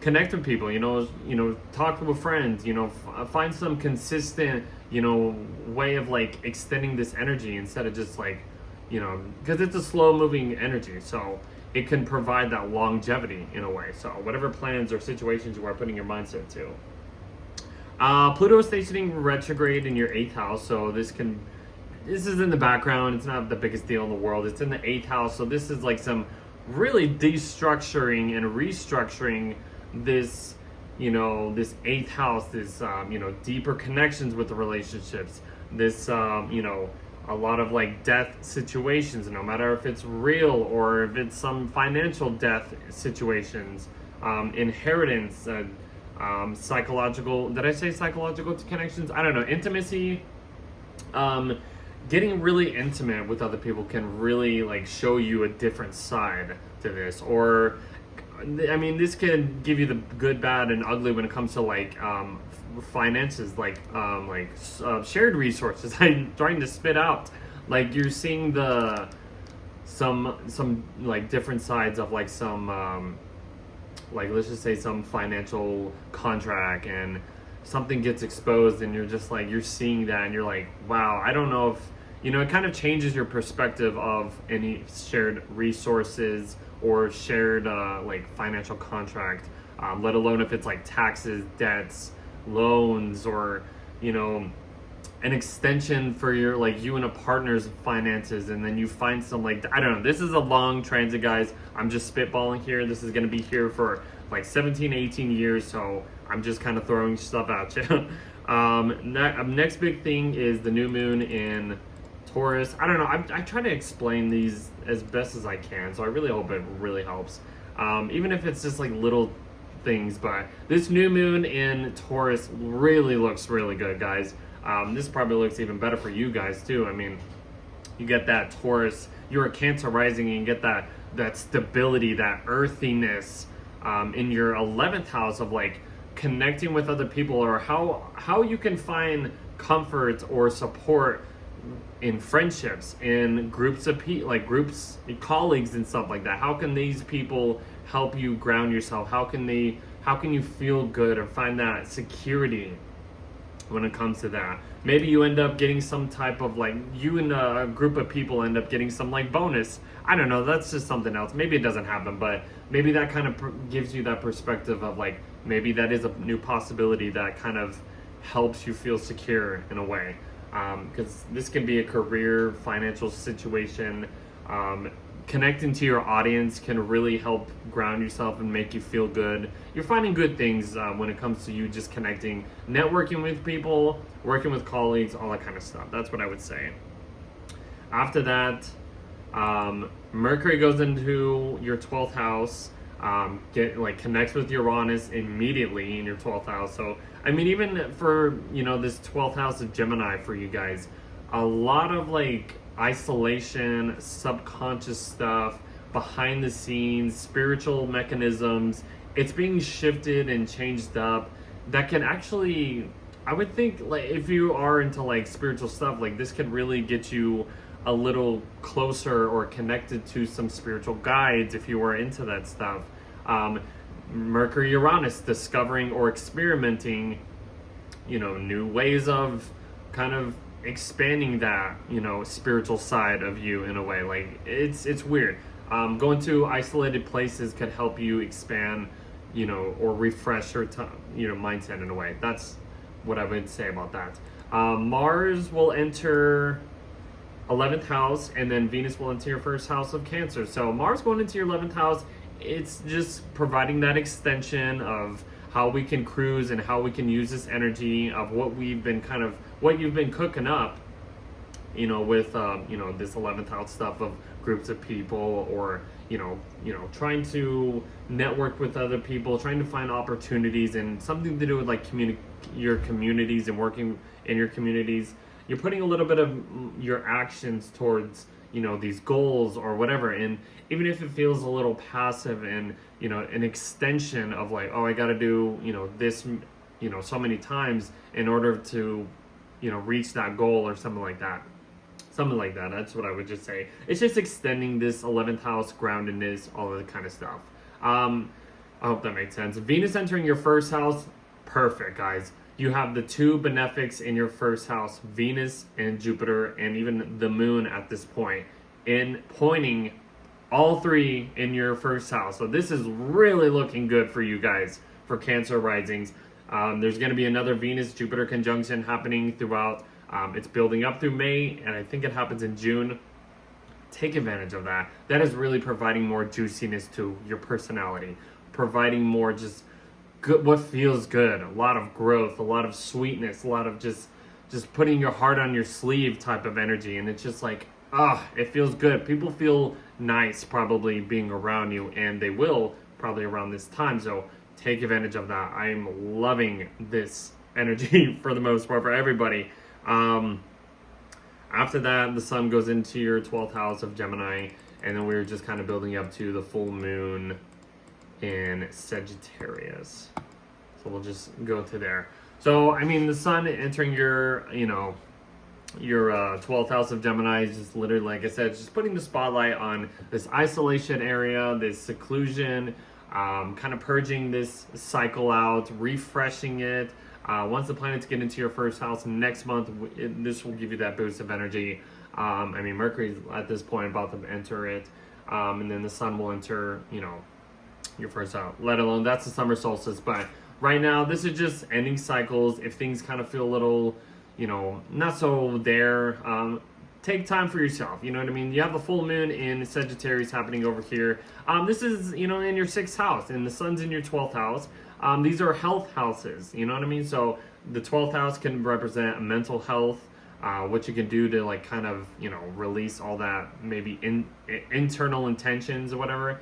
And then the moon just kind of brings that out into the public, kind of brings that out to your personal routines, your personal health in a way. Maybe you need to do this, this, and this in order to find that healing balance between your mind-body connection in a way, I would think. Even if there's anything that's being exposed, illnesses, injuries, something to do with a pet, something to do with like some, I don't know, some some health issues like hygiene situations or whatever. Find your way of find new ways of operating. And this is in Sagittarius, so this could give you open the doors to new possibilities of how you can operate. And, when it comes to making ends meet, kind of just experimenting, trying this, trying that, trying to find some stuff that actually can help your physical activity, like traveling in some type of way, I would think. I don't know, something like that. I hope that kind of makes sense. But a lot of health stuff for you guys at that point. So I will end it there. Hopefully that was pretty good. We will see you in the next video.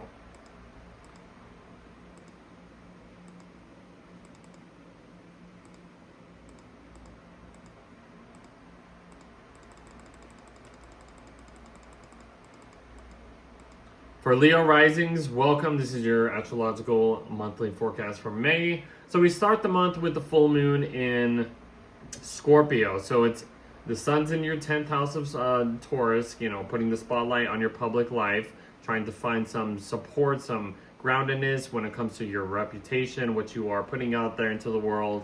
And then the full moon in Scorpio is reflecting a lot of domestic situations, your internal life. Even if there's some type of drama that is possible, having, the moon, let alone the moon in Scorpio, it's in its sign of fall, so it can feel a little extra intense, emotionally sensitive in a way. Kind of try to be careful when it comes to this. Even if, something gets exposed in your, home life, your inner world, your private life, something comes up and you're like, ooh, that's not supposed to happen. But yeah, I mean, it could be something that needs to be addressed. I could say, this could be some family situations, some family issues that kind of rub you the wrong way or something. I don't know. There could be some emotional intensity in some type of domestic situation, but try to take it easy. It's even if there is some type of adjustments, we'll say, that play out or looked at in your home life, it could kind of ricochet or reflect a lot of things that's being in your public life. Let's just say you are dealing with some family issues, and then you're putting that out into the world because this is where the energy's at right now. And I don't know, I don't want to fear monger you, but trying to find some balance between your hidden world, your domestic life, and your kind of a work home life. You don't want to bring your situations out into the public if you don't want that, but maybe something does actually come off or something like that. I don't know. This is kind of something I can spitball with. A lot of deep emotional things could come out and can be reflected in your public life, I would think. So try to take it easy. Mercury ends up going into your 10th house of Taurus to just put your mindset towards more, grounded stability, grounded routine, grounded reputation, and just kind of slowing and cruising your processing and information of if you have a plan or something like that when it comes to any career situation, any responsibilities, you're trying to just weigh that out and stretch that process out when it comes to getting to point A to point B to point C or something like that. I don't know, hopefully that made sense. You might feel a little just responsible, I have to do this, that I have to take care of this, and try to find some structure way that can feel secure for me, something like that. I don't know. Let's see. Pluto is stationing retrograde in your 7th house, so this is a very slow-moving restructuring when it comes to relationships in general. It's really changing up your game and when it comes to you and other people, or just relationships in general. Partnerships, contracts, something to do with marriages, commitments, how other people can support you, or how you got to support other people. This is a slow-moving process. This isn't just going to happen so quick. Pluto's going to be here for the next 17, 18 years. So we have a long time of this. So your relationships are going to feel different as we go through this time frame. There's going to be a lot of revolutionizing energies when it comes to just other people and how other people kind of reflect that onto you. And even if this is deep psychological, power struggles with other people that you kind of run into, it's kind of giving you a new perspective on this, I would think. So I don't know, hopefully that makes sense. The next big thing is the new moon in Taurus, to just really ground the energy that's going on around here. The moon is exalted in Taurus, so maybe whatever was happening during the full moon in Scorpio, we kind of get to the new moon in Taurus, and you kind of refresh all that tensity, that heatedness, I don't know, even if there is some confrontations at that point. This is okay, how can I reset this energy, even if there is something to do with my public life that can help my home life in a way or something like that. I don't know, but just refreshing the energies. Go out into nature, go out into something that feels good and comfortable. This could be going out into a spa and getting a massage out there and just kind of refreshing that intensity, that if you are feeling tense or some type of way, I don't know, go out into nature, you know what I mean? Like, go find stuff that feels comfortable and stability and secure.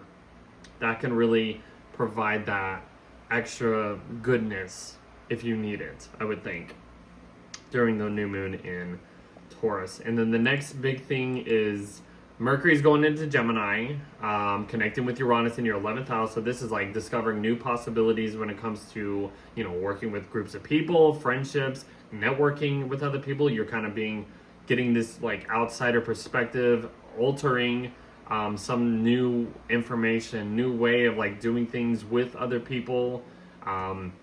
That could be really exciting. Mars will enter your 10th house of Taurus, and then Venus will enter your 12th house of Cancer. So Mars entering your 10th house of Taurus.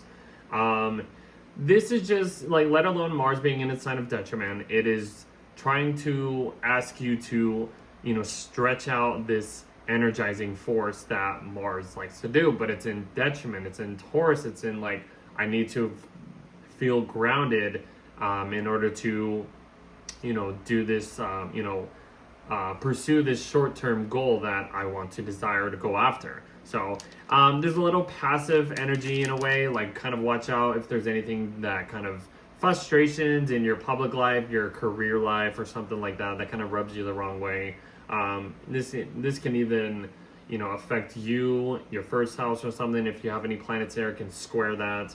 Just something about it. I feel like I'm like, I don't want to like make this too much of a negative horoscope, but like it doesn't look that bad. But I mean, I'm like, I feel like I'm just like, but I'll say just kind of, you know, cruise, you know, take your time when it comes to, I'm not trying to like ruin this. I feel like I'm just like saying bad things to the Leo Rising. I'm like, I'm trying not to, but I'm just spitballing here. But yes, take your time. You might have to have a much slower reputation approach to any goal, any achievements that you want to, you know, go after. You know what I mean? That's what I'll say about that.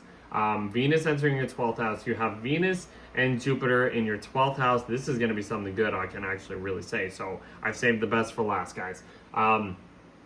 Venus and Jupiter in your 12th house is really pointing out some really beneficial things when it comes to your 12th house of, you know, of Cancer. And this is like, let's just say you go to some isolated, secluded area, this place, and it just feels so emotionally safe and comfortable, and just it feels good.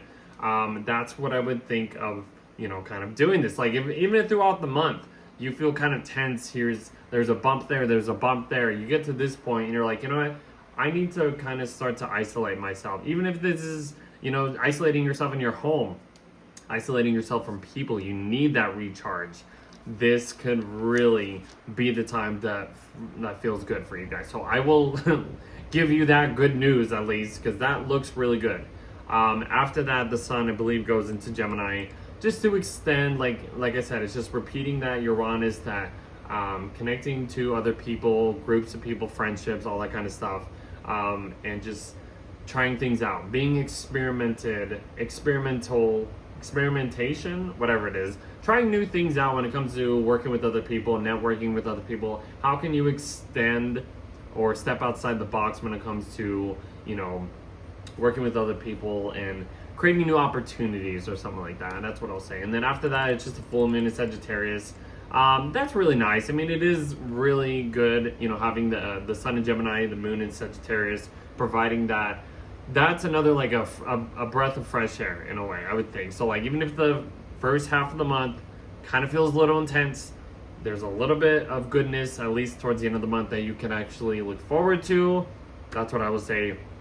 Full moon in Sagittarius, expanding this creative talent, your creative talents, expanding some type of, you know, creativity, some hobby, something to do with like children, your passions, desires, your bucket list. Very fertile energy. This could just really alter your, you know, your audience, your public life, your communities in some type of way. So that looks really good, and I will end that right there for you guys, and I will see you in the next month. I hope that was good.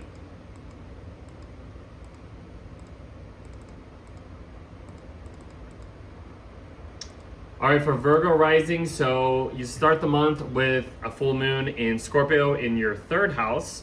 You know, the moon's in Scorpio, it's in its sign of fall. It's kind of a little extra sensitive. There might feel some type of intense energies in a way. There's a lot of things that could be exposed and brought to the surface. And this is in your third house of like information, something to do with like siblings, relatives, even something to do with like your local environment. There's some intense emotions that kind of be brought out to the surface that maybe get in the way in some type of way. I don't know. Or, you know, the sun's in your ninth house of Taurus, kind of focusing on expanding your horizons in some type of way. Let's just say you're planning a trip. You want to go, like, I don't know, to this destination. And then the moon in Scorpio is like kind of trying to make sure that you have everything in order, but then there's like some resistance or whatever, this emotional resistance of like, ooh, I don't know if I want to bring this, or this, if I bring this, what if it kind of like, you know, exposes something out there or some type of way, like, I don't know, like, this could deal with some travel situations as well. So like expanding your horizons, some type of information can feel exposed at this point that you weren't expecting, but maybe you need to address it. I don't know, something like that. That's what I would think of. Hopefully it's not too bad. But yeah, let's move on. The next big thing is Mercury's entering your ninth house of Taurus. So this is just really adding that groundedness, that earthiness, putting your mindset towards, you know, a more lengthy, stretching out this energy, which will continue as the planets go through Taurus for you in your ninth house. But this is about, you know, focusing on, there's a lot of expanding your horizons in a way for this month. No matter if this is actually traveling, learning some educational programs or courses or whatever, like, yeah, you're putting your mindset towards things that can actually like really boost up this this perspective for you guys. Like, that's what I would like literally say. There's a lot, like, I don't know, I feel like I'm just going to be repeating myself, but foreign stuff might be interesting. A lot of religious stuff can you know, be something also that you can think of. Political views, if you're into that stuff. Learning some type of law, dealing with some type of legal matters might come up at this point, and I don't know, something like that. We'll continue though. Pluto will station retrograde in your sixth house. So it's in your sixth house. This is a very slow moving planet process as well. On top of that, it's going to be here for the next like 17, 18 years. But, you know, Pluto in your sixth house is really restructuring your like health house in a way. In the way, not only your health house, is the way you are operating for like work in general. What do you need to do to make ends meet? And the way that you are doing this can have some deep psychological transformations or change, whatever you want to call that, when it comes to how you are operating, how you are providing services for yourself or other people. That could be a huge thing. But yeah, like you're creating like a new systematic way, and it's kind of like slowly restructuring and slowly changing over time. And that's going to be like the whole process of Pluto going through your sixth house of Aquarius. So that's something I would say. The next big thing is the new moon in Taurus. So like I said, this is just kind of like just putting your feet back on the ground, refreshing the energies, calming the energies in a way. Because even if something has felt a little weird or exposed in some type of uncomfortable way, the beginning of May, this is where things kind of like, you know, calm down a little bit. This is like, okay, let's kind of actually do something that makes us feel good. And the moon in Taurus is exalted, so this can feel somewhat good. You know, you actually do end up, let's just say you travel, you go out to somewhere, you're planning some travel trips or whatever, and you know, you go to this destination and it actually feels really good. It feels grounded, it feels peaceful, it feels like refreshing in some type of way. Like, that's kind of how I would describe that, I would think. Like, I feel like that would be the best way to explain that too. So hopefully, I don't know, try traveling around this time. I think I'm going to be at that point too. So let's see, after that, Mercury goes into your 10th house. Everything starts to go into your 10th house as we get into Gemini. So Mercury going into your to your ruler, I should say, your ruler Mercury moving into your 10th house is gonna really like expand this mindset in a way. I mean, it's literally on top of Uranus, so this could really alter your way of thinking when it comes to your reputation, what you want to plan for your long-term goals, how you are structuring your life. You're being experimented, or you're trying new things out that kind of, you know, shift your way, help you step outside the box of what you are normally used to, and it really changes your whole, you know, your reputation or your public image. And that's just kind of how these planets are. Like Uranus is really triggering this, like it's turning it up a notch, and like turning, you know, that's what I would describe that. So that can be exciting, you know, and it's your ruler too, so this is really affecting you and Gemini, the other Mercury ruled sign too. So I was talking about that earlier. Okay, and then Mars enters Taurus, and then Venus enters Cancer. So Mars entering, you know, your 9th house of Taurus, it, like I said, it's just kind of, it's asking you to cruise. It's asking you to take all of this energy and just kind of, you know, take it one step at a time. Take it, like, let's just slow this energy down, you know? And it's just like, basically I'm repeating myself of like this, how can we stretch out this, all of this energy that is built up in us. Mars is entering into sign of detriment too, so it's gonna feel kind of passive in a way, but it could feel good for you guys because it is in an earth sign, so I would give you that beneficial things. And another beneficial thing is Venus entering your 11th house with, you know, Jupiter. Like, this is the two beneficial planets in this Cancer sector for us, guys. So what's the 11th house? The 11th house is friendships. This is like communities. This is networking. This is, you know, groups of people. You're putting these two beneficial things with that feel enjoying, that feel very good, and that can provide a lot of growth. That's Venus and Jupiter in your 11th house. These people that you are connecting with, friendships, colleagues, networking online, they really can help you feel good and just feel safe and just provide so much opportunity and abundance at this point. So take advantage of that. That's looking really good.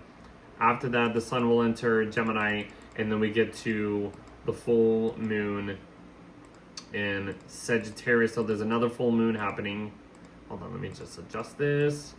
Okay, we'll just do like that. Okay, so the sun literally repeating what Mercury just did, you know, connecting with Uranus, putting the spotlight on your public life, giving you new ways of trying new things out, experimenting in your career, in your public life, your reputation. The full moon in Sagittarius can really, I would think, expand or help you gain like new knowledge when it comes to your inner world of, you know, the sun is in your public life, in your public image, your career, your whatever it is out there into the world. How can you, you know, kind of bring that information down to your maternal life, your domestic life? How can you kind of be a little bit more adaptable and expand? Like, let's just say this is like you wanting to move or some type of way. You're moving to a new house. Let's say the sun is in Gemini. You're going to this new destination, this new place. Then it's like you're getting this information, and then the full moon in Sagittarius in your 4th house of like home life. This is like, ooh, we can possibly maybe have an expansion of a home or some type of way, or you move in with some family and it kind of gains that, you know, bigger perspective, expands your home life in some type of way. I don't know, I'm just kind of spitballing here. Hopefully that makes sense, but that's kind of how we end the month. I hope that was good. I will see you in the next video.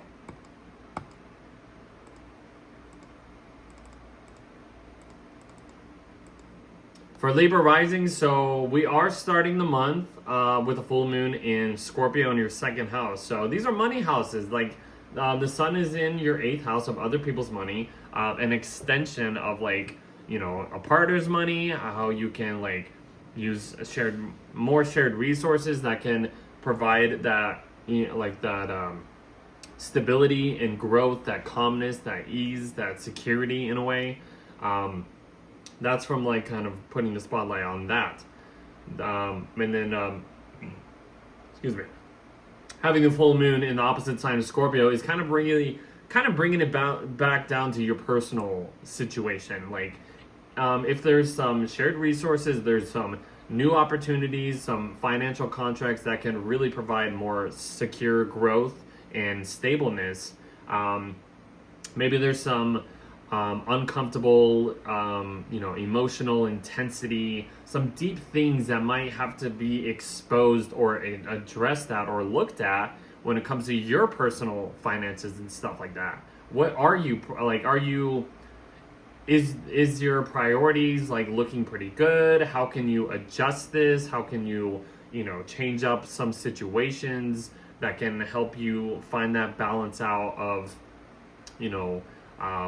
financial growth in some type of way, some emotional, like, kind of stability in a way. Like I would just say that, like, there's something being exposed that might not feel like good, but can actually help you like dig into some situation when it comes to your priorities, the way you are processing stuff. Like, this can even be something to do with like your ingesting, because the second house is what you kind of are like ingesting in a way, or just like what you are valuing, your like material goods.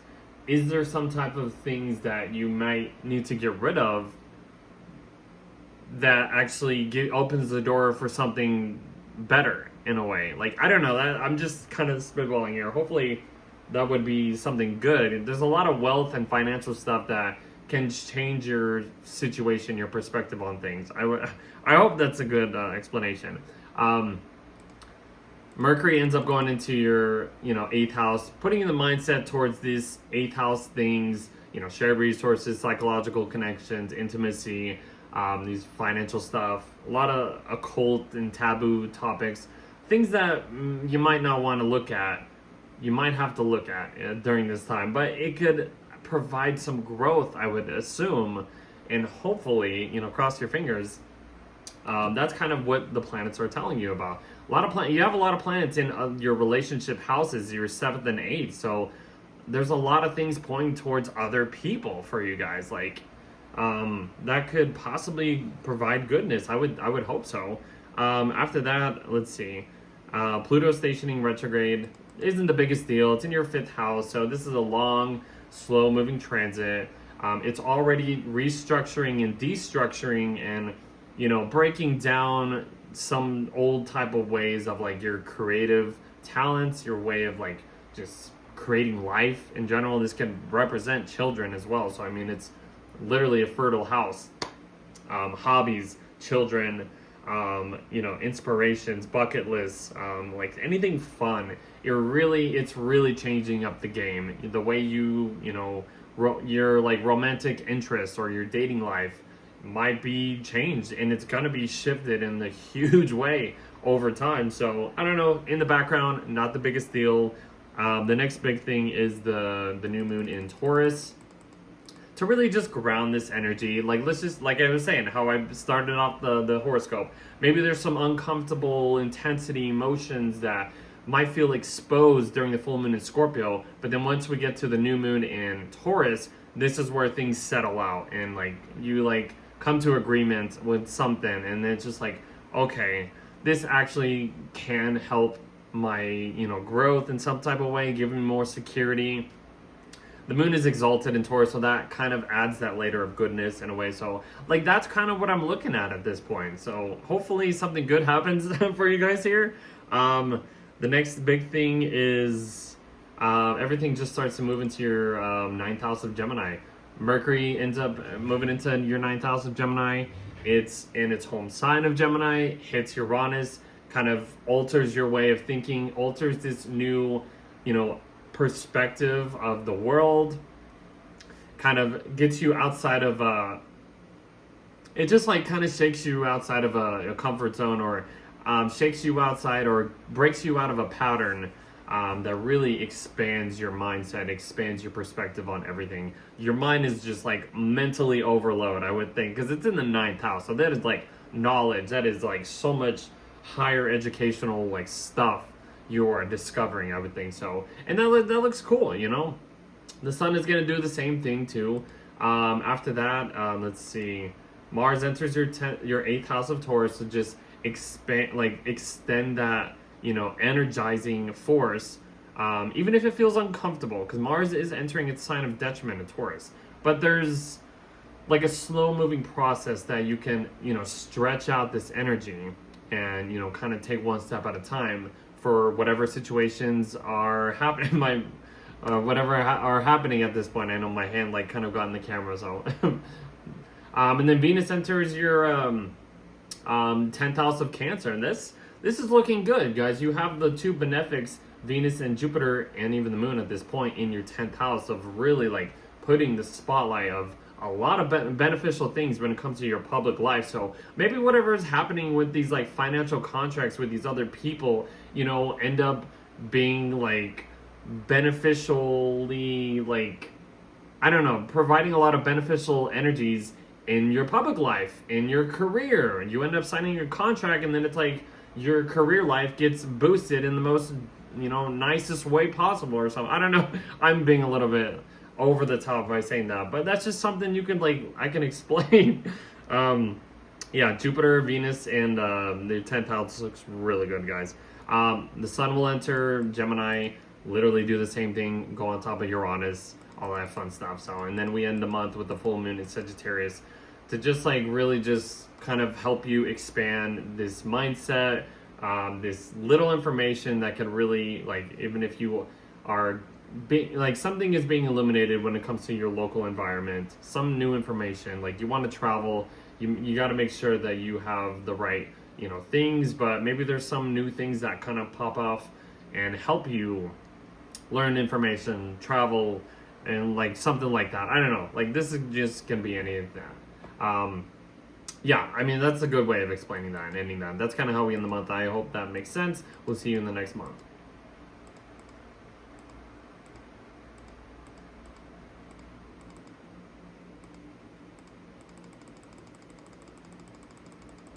Okay, for Scorpio Rising, so we start the month off a full moon in your sign of Scorpio, so you are being lit up at this point. There might be some emotional intensity, emotions that come up to the surface that you end up projecting that kind of gets exposed in some type of way. The sun is in your 7th house of Taurus, so I mean, this is really focusing on other people, but like, you know, having the moon in the opposite sign can really like, you're gonna have to find, or you might have to address some uncomfortable emotions or some type of situation with other people or with a partner or somebody that can kind of help you find some emotional, you know, security, emotional safety. I wouldn't say emotional safety, but just emotional, like, just security.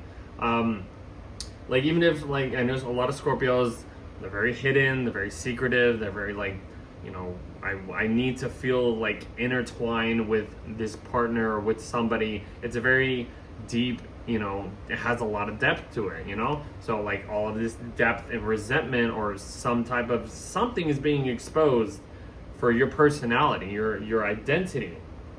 And that could go in, you know, a positive way or a negative way. There's something that is being exposed, and maybe other people could help, you know, provide that, you know, stability, that security or some type of way, I would think.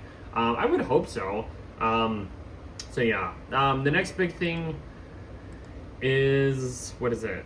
Mercury's going into your 7th house. So a lot of like the planets are starting to, you know, leave your 6th house, go into your 7th house. Kind of you have a little bit of 8th house energy as well too. So a lot of things is focusing on other people. You're putting your mindset in, you know, towards other people. How can you connect with other people? How can you, you know, form some, you know, solid foundations with other people? How can they kind of help some growth and comfort when you lean towards other people or something like that? Because it is focused, the sun is in your 7th house. This is putting the spotlight on other people. And you're gonna have this continuation, you know, of this. So the next big thing is Pluto is stationing retrograde in your 4th house. So I mean, this is a slow moving planet. It's not really going to be the biggest situation. Like, I can't explain, but this is a long period of time restructuring, destructuring, changing the way your home life is, your domestic life, the way you are, your internal world, your maternal instincts. A lot of just family and home life is being restructured in the most drastic way possible, even if it's some deep psychological things coming up and that you have to deal with family or some type of home situation. Your home life over time is going to be changed in like a revolutionary type of way. So hopefully that makes sense. Next big thing is the new moon in Taurus to really ground the energy, kind of soften up the energy, ease up energies. It's in your 7th house, so literally like whatever was happening during the full moon in Scorpio that you might felt kind of exposed with, coming to the new moon in Taurus is like, okay, let's just like calm the energy down. Let's kind of bring, let's ease up the pain in a way. The moon is exalted in Taurus. It feels good in Taurus. It's in your relationship house. Connect to other people that can help you feel that emotional support, secure, connections, groundedness, what feels good. Surround yourself with just things that feel good. And this could be like you and a partner, or, going out on a date or something, or some type of, I wouldn't say date, but just like spending time with a partner or something that can actually feel good or something, or just spend time with other people. That's what I would think of. And then everything starts to get into your 8th house. Mercury enters your 8th house of Gemini. It's in its home sign of Gemini, goes over Uranus. So there's a lot of experimental new bursts of energy, type of energies that is kind of being exposed, or you're kind of learning, and it's in your 8th house. And this could be about learning some new secrets, new taboo topics, or new ways that can help some type of financial situations. If you are linking your finances with a partner, you're kind of like getting this expanded new perspective on that. The way you are using dealing with shared resources, psychological connections, refinancing with anything, a lot of mysterious stuff. This is going to just be the focus as we kind of go through Gemini season, and then the sun will do the same thing too. So you have Mars entering your 7th house of Taurus. So, one thing I will say about Mars entering your 7th house of Taurus is, it's in its sign of detriment. It is, entering your 7th house of other people. So maybe other people kind of might feel somewhat frustrated, or you might deal with a lot of irritating, energies when it comes to you and other people. So just try to take it easy. Other people might project some more passive aggressiveness onto you or something like that.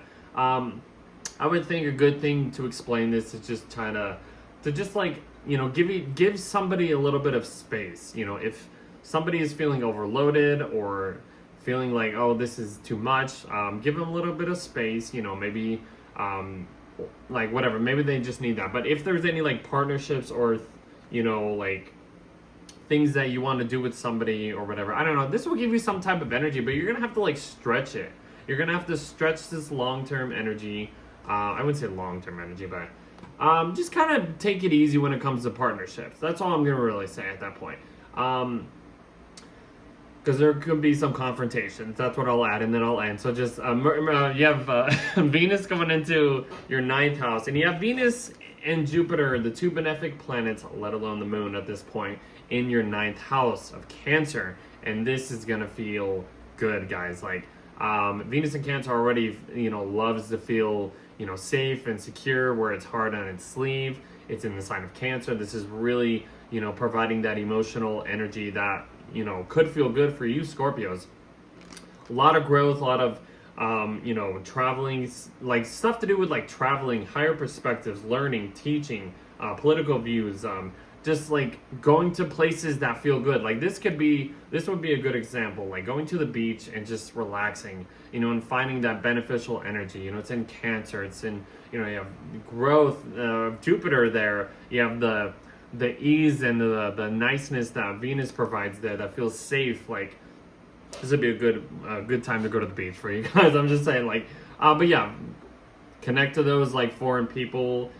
Could really help another beneficial things when it comes to all that kind of stuff, guys. So Then the sun enters Gemini, goes over Uranus, kind of has some bursts of energy that's just like outside the, that you discover when it comes to like eighth house situations, shared resources, partnership, joint ventures in a way, joint financial stuff.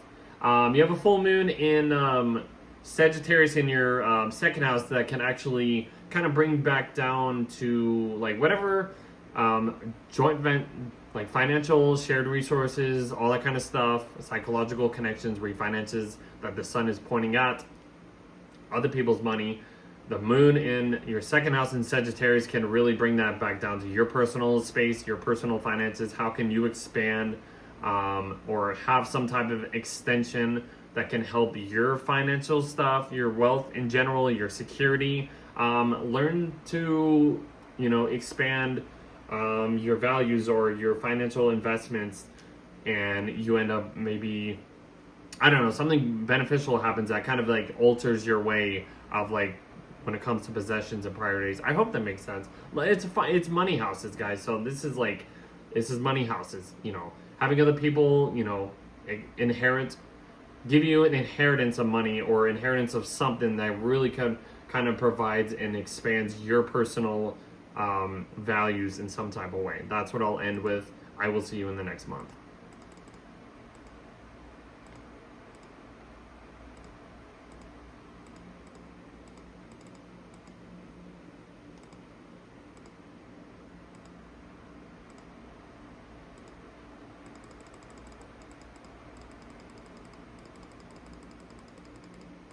Okay, for Sagittarius Risings, I'm with you. I'm a Sag Rising myself.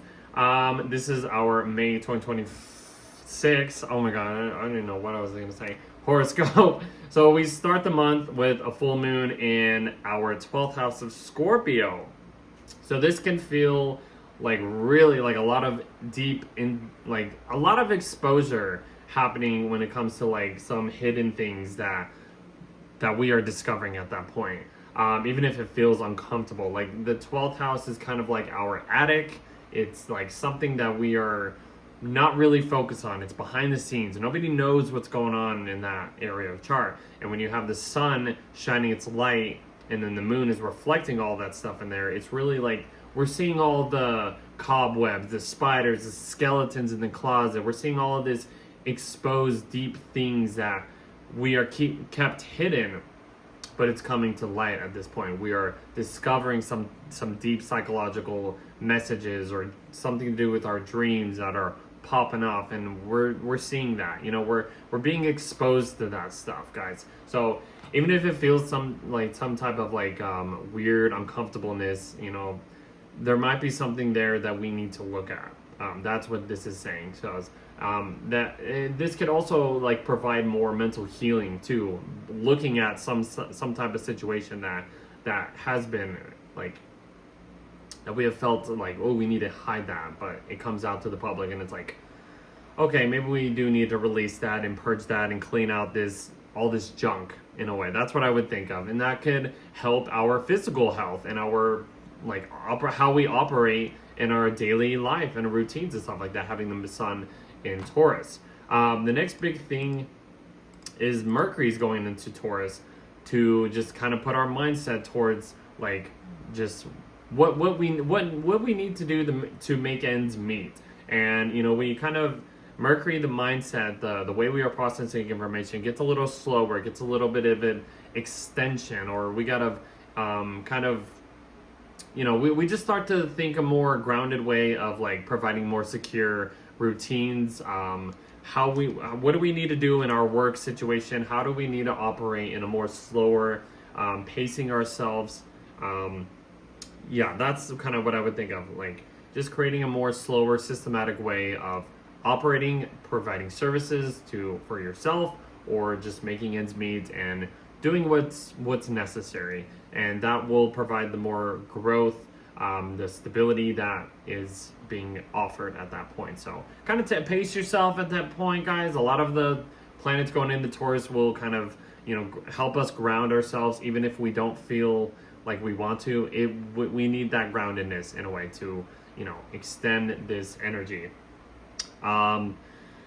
Next thing is Pluto stationing retrograde in our third house. So this is a very, very long, slow-moving process. Pluto is really restructuring our way of thinking, our mindset. A lot of the things in our local environment is kind of being revolutionizing or changed in some type of way, dealing with siblings, relatives, any writing projects, anything to do with like transportation is going to be like changed in a very, very like over the next 17, 18 years. So a lot of just like, yeah, it's just like deep psychological information. A lot of stuff is just, I don't know. It's a long transit, guys. I gotta move on. But yeah, it's in the background. This is as far as Pluto's getting into this. So yeah, a lot of deep psychological changes is being transferred at that point, and over time we get to the new moon in Taurus, and that is just really providing that groundedness, that getting our feet back on the ground, kind of finding things that actually, releasing a lot of like all the tensions that we just dealt with for the new moon and the full moon in Scorpio. We get to the new moon in Taurus, and that'll help us really like refresh the energies, kind of put our mindset towards things that feel good. The moon is exalted in Taurus, so it's in our sixth house though. So I mean, this is like really just finding healthier ways that we can feel good about operating, just surrounding ourselves, taking care of our health in a way. Like, I don't know, like we need to, like, this is going to be a good time to really just sit down and like, provide more healing in some type of way. I don't know, like it could provide a lot of like just feel good, comfort, surround yourself with comfort, things that just feel comfortable.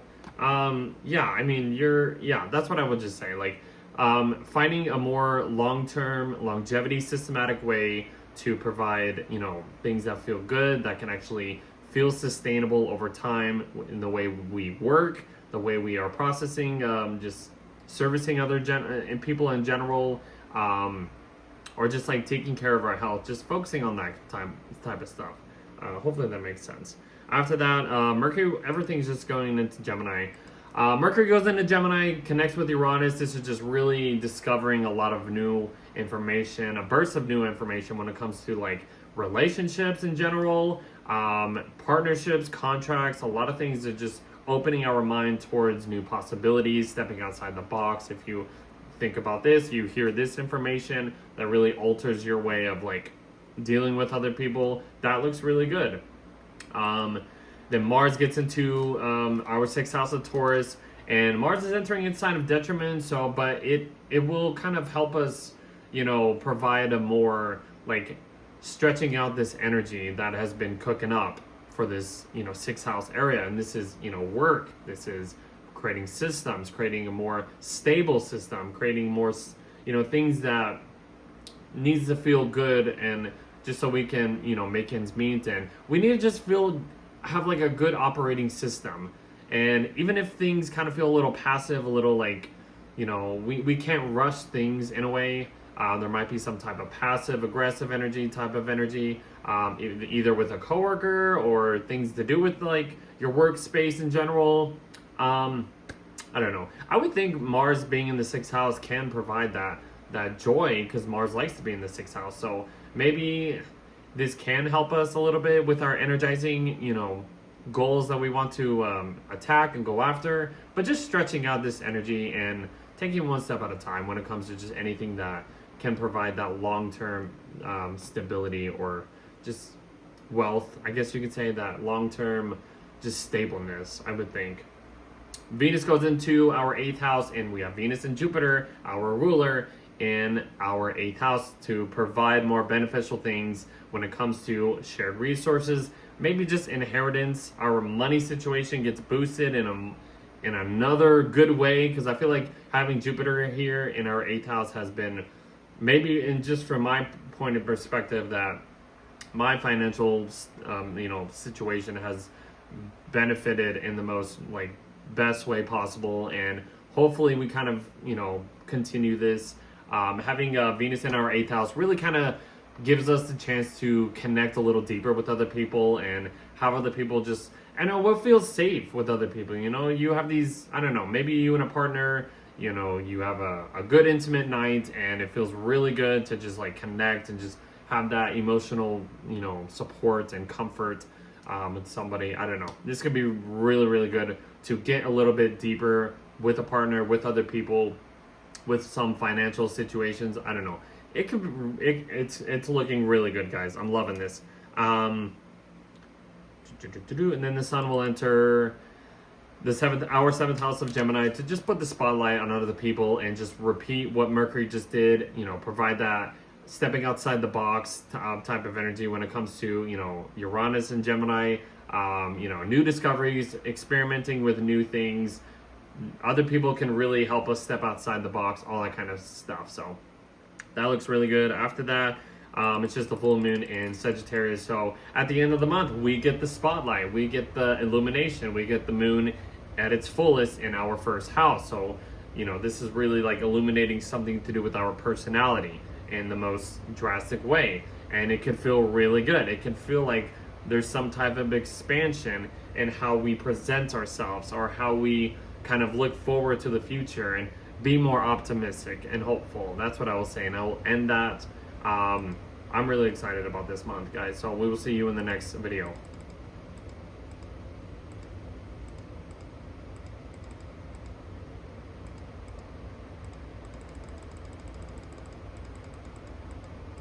For Cap Risings, this is going to be your May 2026 horoscope. So we start the month with a full moon in Scorpio in your 11th house.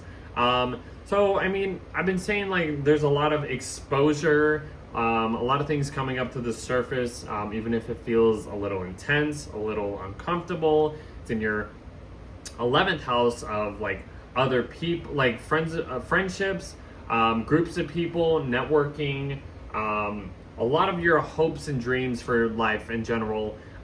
Maybe there's something that you need to address and look at that maybe needs to be released at this point. And even if it feels uncomfortable, like maybe you have to work with a certain group, even if you don't want to, and it will provide that emotional support, emotional growth, you know, more opportunities in a way. So that's what I would say there. I mean, the sun is in your 5th house of like shining a light on your creative side, your creative talents, your just what's fun in general. And then how can you add other people to, you know, whatever support, stability, some comfortness, even if, you know, like I said, even if it feels deep and, you know, emotional and uncomfortable in some type of way, like maybe it can, you know, eventually work out of whatever you are trying to create out into the world, I would think. I don't know. A lot of things just coming out, even if this is like a conversation with a friend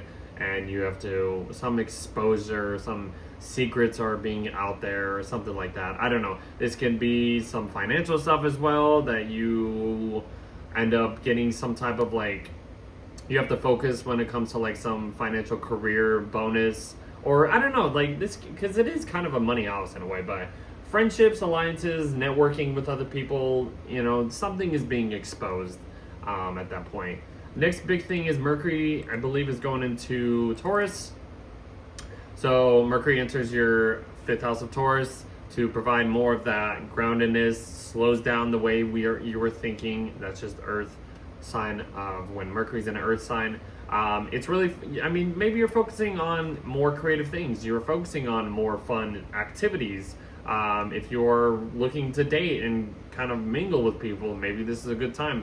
Even if during that full moon in Scorpio, you know, you want to mingle with people and it feels uncomfortable, maybe some situation might, you know, have you address or have you looking at something. You meet somebody that makes you feel, I don't know. I'm just adding that too. So I don't know. Anyways, but a lot of Mercury in your 5th house is just focusing on like just being creative and, you know, focusing just on more entertainment situations and all that stuff.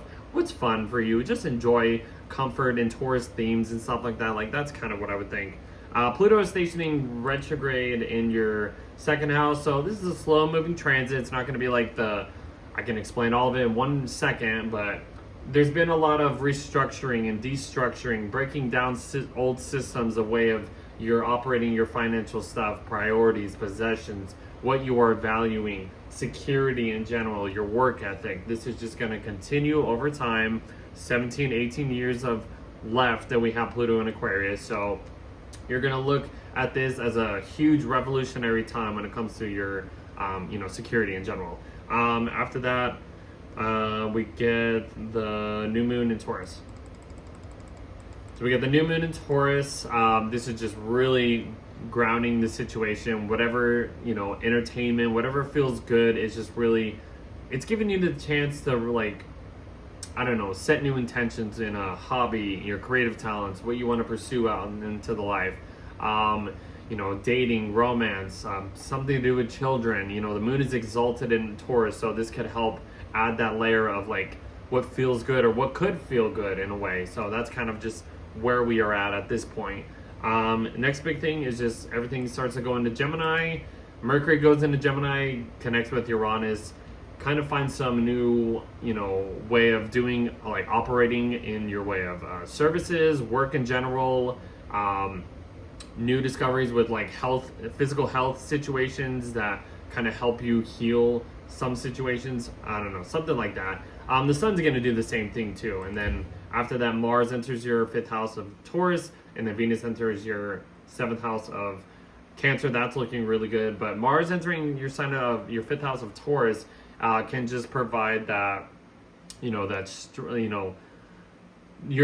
Mars is entering its sign of detriment, but I would feel like it'd be good for you because it's in an Earth sign, Capricorn Rising. So you're, trying to find, you're pacing this energy out. You're stretching out this boost of energy, and you're just trying to find the best consistent way of maybe, you want to focus on some fun situations, fun activities, or this hobby that you've been wanting to do, or anything to do with entrepreneurship, and it feels uncomfortable, but I don't know, maybe you have the desire to just go after and do some creative ways to earn stuff or whatever. I don't know.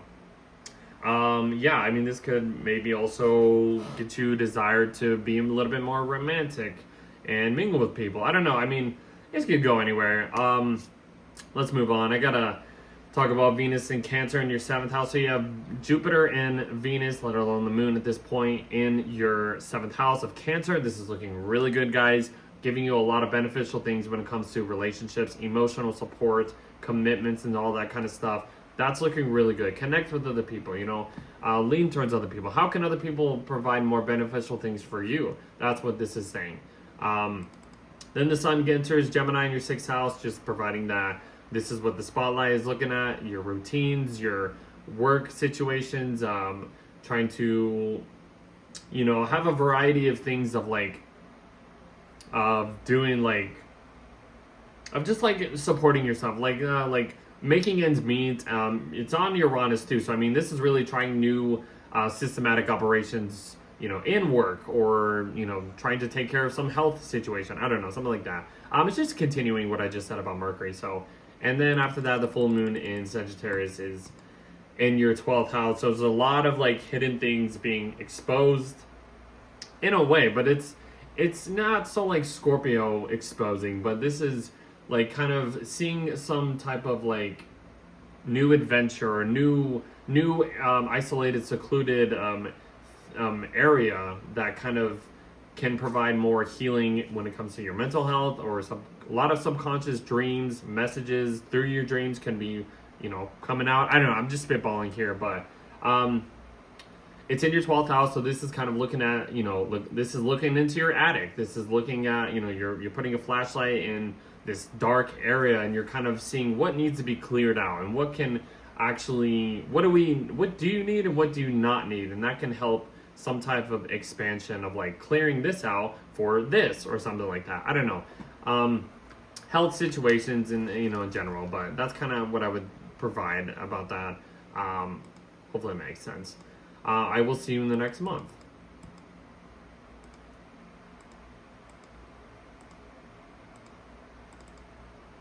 For Aquarius Risings, we are starting the month with a full moon in Scorpio in your 10th house. So There could be some emotional, uncomfortable, things that you might need to look at when it comes to your career life, your public image, responsibilities, some type of reputation or whatever it is. Something is being exposed to the public. Even if you don't want to, get it exposed, it's like, yeah, something is being, thrown at you, and you're like, ooh, you weren't supposed to know about that, or something like that. I don't know. Sun's in your fourth house to try to find some groundedness, some, comfort in your home life, maybe. But then there's something, like I said, out in the public that feels like some uncomfortable exposure that kind of rubs you the wrong way. But you have to maybe look at this situation in order to find that emotional balance, emotional support, or some type of security when it comes to like your public life and your home life, in a way. I don't know, something like that.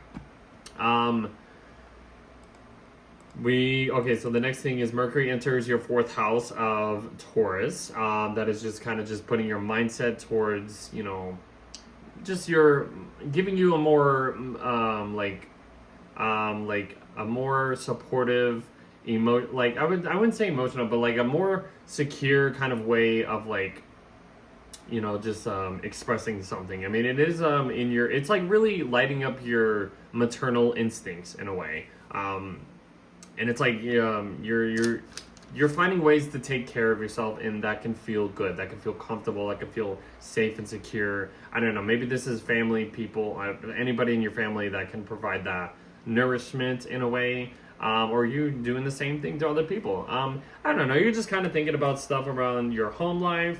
Maybe you're kind of doing a lot of more things around your home or something like that. I don't know, just something like that. Next big thing is Pluto is stationing retrograde in your first house. Pluto's already kind of restructuring your personality in general. So I mean, this is a long transit. But you're probably already feeling some type of change when it comes to your personal image in general. It is really like breaking down the way you are operating, or the way you are just.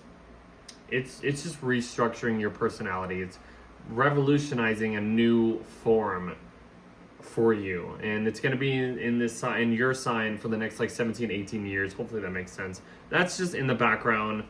The next big thing is we get to the new moon in Taurus. So whatever maybe was being exposed at the beginning of the month, having the full moon in Scorpio, we're coming back down to like, how do we let's surround ourselves, and like let's bring some more comfort into these intentions, into these situations, these plans that we want to provide. The moon is exalted in Taurus, so this could be like just finding more comfort in your home, finding more stability, maybe having just finding a more stable way of living, your foundation and stuff like that. And this could help you plant the seeds of having more support or a more secure living situation, I would think. Even if this is just you living with other people or family, can provide that emotional groundedness. I don't know, something like that. After that, everything moves into Gemini. Mercury goes into Gemini first, connects with Uranus in your fifth house. So Uranus just entered your fifth house. So I mean, this is just providing more experimental, creative boosts of energy, boosts of thoughts, a lot of information overload when it comes to just stepping outside the box of your creative talents, what feels good. Maybe you've been wanting to do a project or some type of entrepreneurship situation, and then it just like, you get that information, and then it kind of opens your mind, these possibilities to this new way of doing something or whatever. I don't know, something like that. The sun's going to do the same thing eventually, but a lot of just like new things are happening when it comes to just having fun. Even something to do with like children could really like alter your way of thinking, or this information or something like that. After that, let's see. Mars enters your fourth house of Taurus, and then Venus enters your sixth house of Cancer. So Mars in the fourth house can be, a little passive aggressive, a little like some type of stirring up some drama, or some type of stirring up some peace, shaking up a little bit of stuff that doesn't feel good with you and a family member, things around the home, something like that. So I would just take it easy. I mean, that's just kind of the general vibe. You got to pace yourself in a way. I mean, Mars is entering its sign of detriment, so I mean, there's not really like oh, you got to do all this energy in here, or just take it easy. I mean, when it comes to your, just whatever you're doing around the home, or I don't know, there's a lot of like things pointing at your home life around this time. So, just try to take it easy, I would just say, even if things kind of feel like something is stirring the pot. Venus goes into your 6th house, joining Jupiter and the moon at this point. You're having the 2 beneficial planets in your 6th house of Cancer. This is looking really good. Like it's in your 6th house of like health, your physical health house, how you are trying to make ends meet, you know, doing like this is just providing more easiness, more goodness when it comes to just like taking care of what's necessary, what you need to do. Bringing a little bit more emotional growth and support and good connections when it comes to maybe coworkers or in the work life in general, I would think. But there's some good ease with this stuff. I hope that makes sense, guys. Yeah, I mean, after that, and then the sun will enter Gemini and then basically do the same thing, kind of give you the spotlight to, you know, more fun things, you know, boosting you outside of a comfort zone, boosting you outside of some situation that, you know, that can really alter your creative talents in some type of way. I would just say that's kind of what I would end with. Whoa, wait. Oh, I'm like screwing up. Hold on, I need to adjust this. I wasn't even paying attention to that. Okay, and then after that we get to the full moon in Sagittarius. That really, like, whatever creative talents or creative things that is cooking up, you know, in your mindset at that point, you get the full moon in Sagittarius, and that really just kind of extends your audience or brings that whatever attractions that you are maybe cooking up with, you share that with other people, friendships, groups of people, and it really kind of expands that energy in a way. That's what I would just say, you know, for the most part. So I think that's about it. Yeah, so I will see you guys in the next month.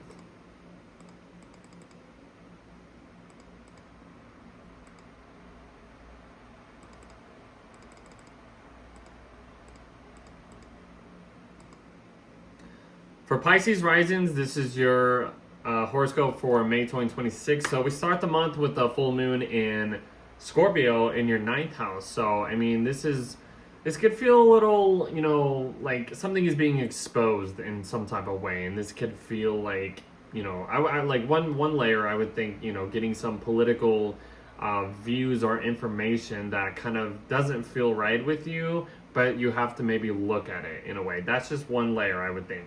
The sun is in your 3rd house of like your local environment, putting the spotlight on things around your, like just kind of chilling around your neighborhood, you know, spending time with siblings, relatives if you are doing that, finding some comfort with that. Or there's some travel things that you want to maybe get, you know, prepare for.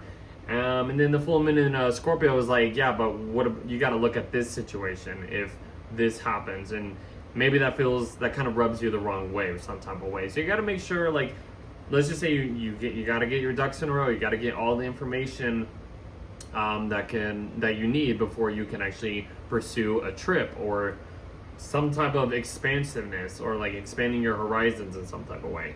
But yeah, I mean, I don't know. I mean, this could feel like some type of exposure in some type of way, even if it feels kind of weird. I don't know. Like, if I think of anything else, I'll mention it. But the next big thing is like is Mercury going into your 3rd house of Taurus. You know, kind of gets a little bit slower mindset of processing information. You know, it's in your local environment. This is like maybe learning some new things that can feel comfortable. Spending time with like close friends, siblings.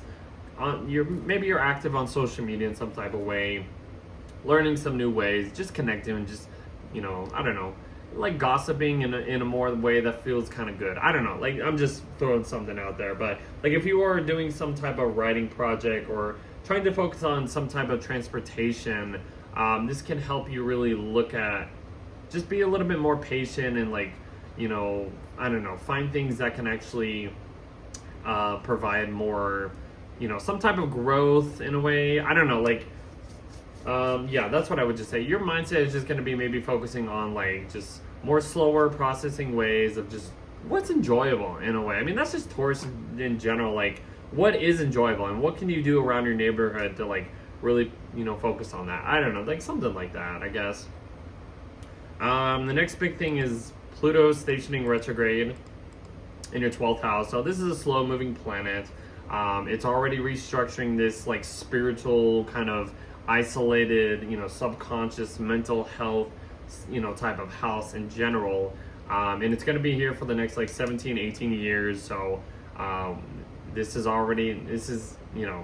you're already feeling the vibe and stuff like that. So there's a lot of deep psychological things maybe coming up to the surface of around this time, possibly. But yeah, a lot of spiritual stuff. Your 12th house is just really getting demolished for some new revolutionary type of energy that can help some spiritual stuff, I would think. I don't know, something like that. After that, we get to the new moon in... Hold on. The next thing is the new moon in Taurus. So, like whatever I guess was happening during the full moon in Scorpio, like exposing a lot of secrets or hidden things, like that you had to like address and like maybe needed to know of. No matter if it was like some travel plans, some political views, some information, some knowledge. We get to the new moon in Taurus. The moon is exalted in Taurus, so this really kind of grounds the energy back. Like, I would think it will kind of help whatever situation, just you're putting a lot of intentions into like a long-term growth when it comes to like something in your local environment. Maybe just spending time with people that can help you ground yourself, that can help you understand, like, I don't know, some information, some travel information, something to do with like siblings or educational things. The way you are communicating can, I don't know, there's a lot of just like, it's refreshing this, what feels comfortable for you, it's like, maybe don't take a long-term trip.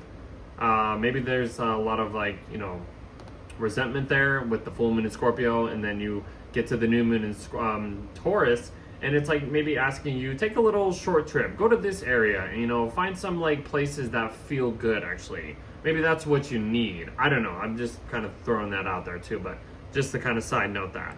Everything starts to get into your 4th house. So Mercury gets in your 4th house, connects with Uranus. This is just altering your, your mindset, your maternal instincts of like your home life and stuff like that. New possibilities. Uranus is already going to like shift your home life in general, but this is just bringing it back down to earth, your personal situation of like, I don't know, changing some type of thing in your home life. It could be exciting. It could just, cause some chaoticness, disruption, but it eventually, you understand why it's shaking up this area of life for you, maybe. I don't know. Mars enters your 3rd house of Taurus. Venus enters your 5th house of Cancer. So Mars entering your sign of Taurus is just like, it's putting the spotlight on this 3rd house area. You're putting the energy there. You might be a little bit active, I would think. Mars is entering its sign of detriment. It has to slow down its energy and, stretch out its energy along this time period. I don't know. Maybe you are active in a way around your neighborhood in some type of situations or whatever, but I don't know. This is just another example, just adding the more 3rd house layer to this.